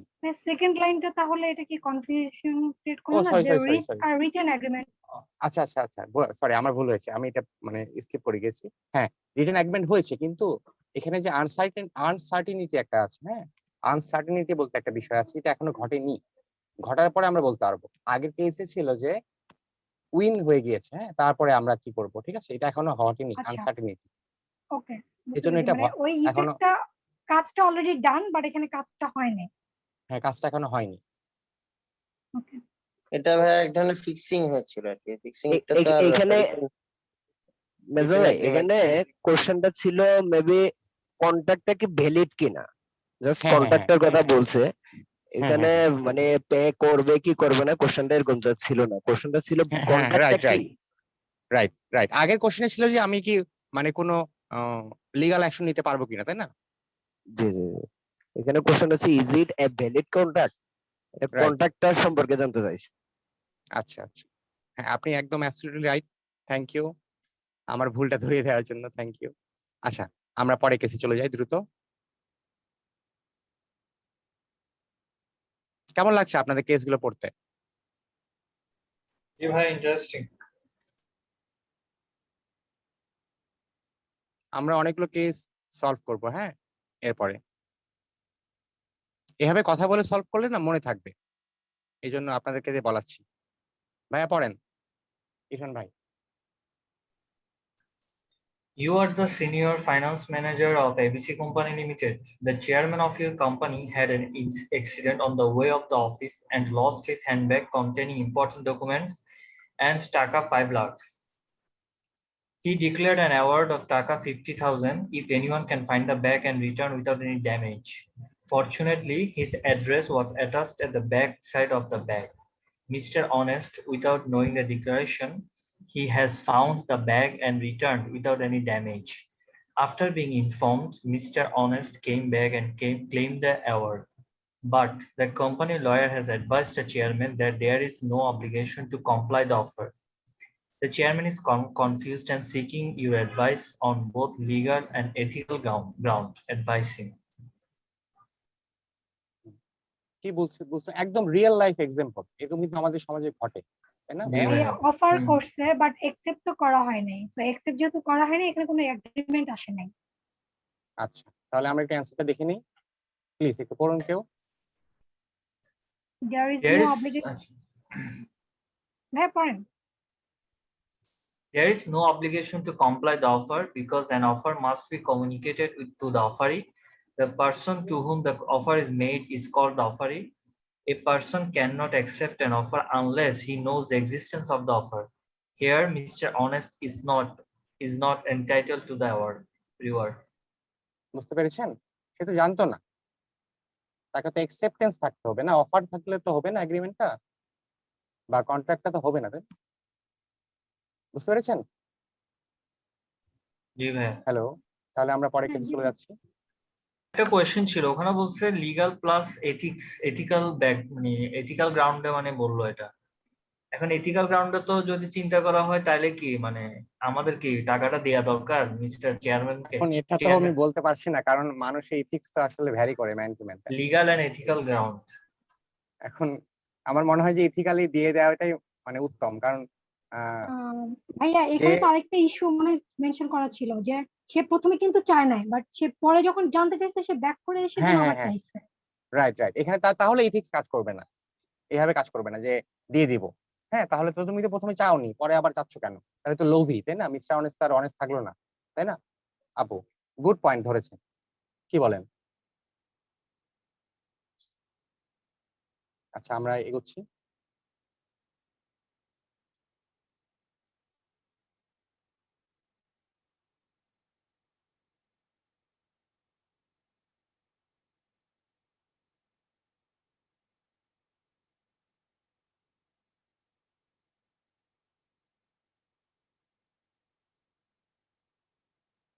সুলতানা আপু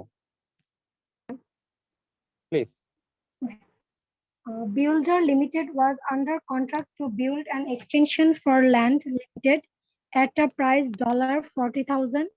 Builder Limited completed 3/4 of the extension, stopped work, and was then placed in creditors' voluntary liquidation and failed to complete extension. What is entitlement of Builder Limited to the consideration of the contract?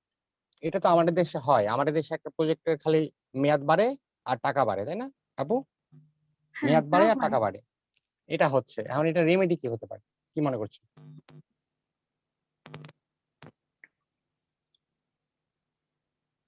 ভাই যতক্ষণ না কাজটা complete হবে ততক্ষণ পর্যন্ত তো টাকা pay করবে না বা সেও ক্লেম করতে পারবে না। Please read. ভাই এখানে একটু ভাই আচ্ছা ওকে। Builder Limited was under contract to build an extension for land limited at the price $40,000. Builder Limited completed 3/4 of the extension, stopped work and was then placed in creditor's voluntary liquidation and failed to complete extension. Issue. What is entitlement of Builder Limited to the consideration of the contract? Decision. Builder Limited was entitled to the party payment of the agreed price as reasonably pay on quantum merit basis. আমরা যতটুকু portion কাজ হয়েছে ততটুকু সে claim করতে পারবে। Right, তারপরে ব্যাপারটা সেরকম। আচ্ছা, reasoning. In this case, performance has been prevented. This is where one party is prevented from performing his duties under a contract due to the action of the other party. In this circumstance, the offer of performance is sufficient to the discharge contractual obligation and enables the party to sue for damage or bring the action for quantum merit. ওকে, তার মানে যতটুকু portion কাজ বাকি এটা ড্যামেজের জন্য সে আবার legally action নিতে পারবে। রাইট। ইরফান ভাই বুঝেছেন? জি ভাইয়া। আমরা তাহলে এগোচ্ছি।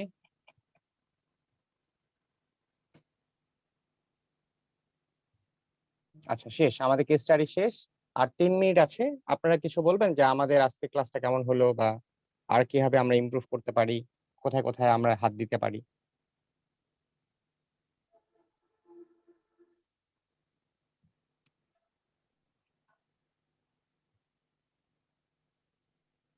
সুলতানা আপু?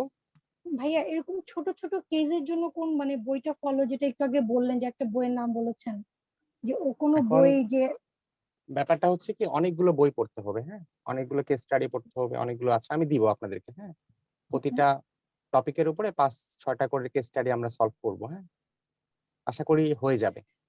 আপনারা ইন্ডিয়ান বই পড়তে পারবেন, গুপ্তা এন্ড গুপ্তার বিজনেস ল পড়তে পারেন, হ্যাঁ, ইন্ডিয়ান সি এর অনেকগুলো কেস স্টাডি আছে, ওগুলো আপনারা দেখতে পারেন, আমরা দেখাবো সামনে, হ্যাঁ। ভাইয়া, আমি আজকেই ফার্স্ট জয়েন করলাম, আমি খুবই এনজয় করলাম ক্লাসটা। তো আমি খুব মানে পার্সোনাল কারণে এতদিন জয়েন করতে পারিনি। তো ভাই, আগের আগের ভিডিওগুলো ক্লাসগুলো তো অ্যাভেলেবেল আছে না? ইউটিউবে আছে, আমি লিংক দিয়ে দিব আপনাকে, আপনি একটু আমাকে লক দিবেন, ওকে হ্যাঁ, তাহলে দিয়ে দিব। ওকে ওকে, থ্যাংক ইউ। আর আমার আর কোথায় ইমপ্রুভমেন্টের জায়গা আছে, কিভাবে বললে আরো ভালোভাবে বোঝানো যায়, একটু আমাকে একটু টিপস দিন। আমি না আপনার সাইড থেকে ঠিক আছে ভাইয়া, এভাবে কেসগুলো ডিসকাস করলে কনসেপ্টগুলো ক্লিয়ার হয়ে যাবে। আচ্ছা, আর প্রথমে যেটা আমরা দেখিয়েছিলাম হোয়াইট বোর্ড অ্যানিমেশন, এভাবে কি পড়ালে ঠিক আছে? আমার সাইড জি থেকে ভাইয়া, মনে হয় ঠিক আছে ভাইয়া। ইলাস্ট্রেশনটা ঠিক ছিল।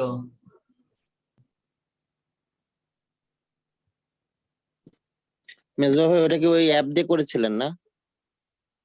হ্যাঁ।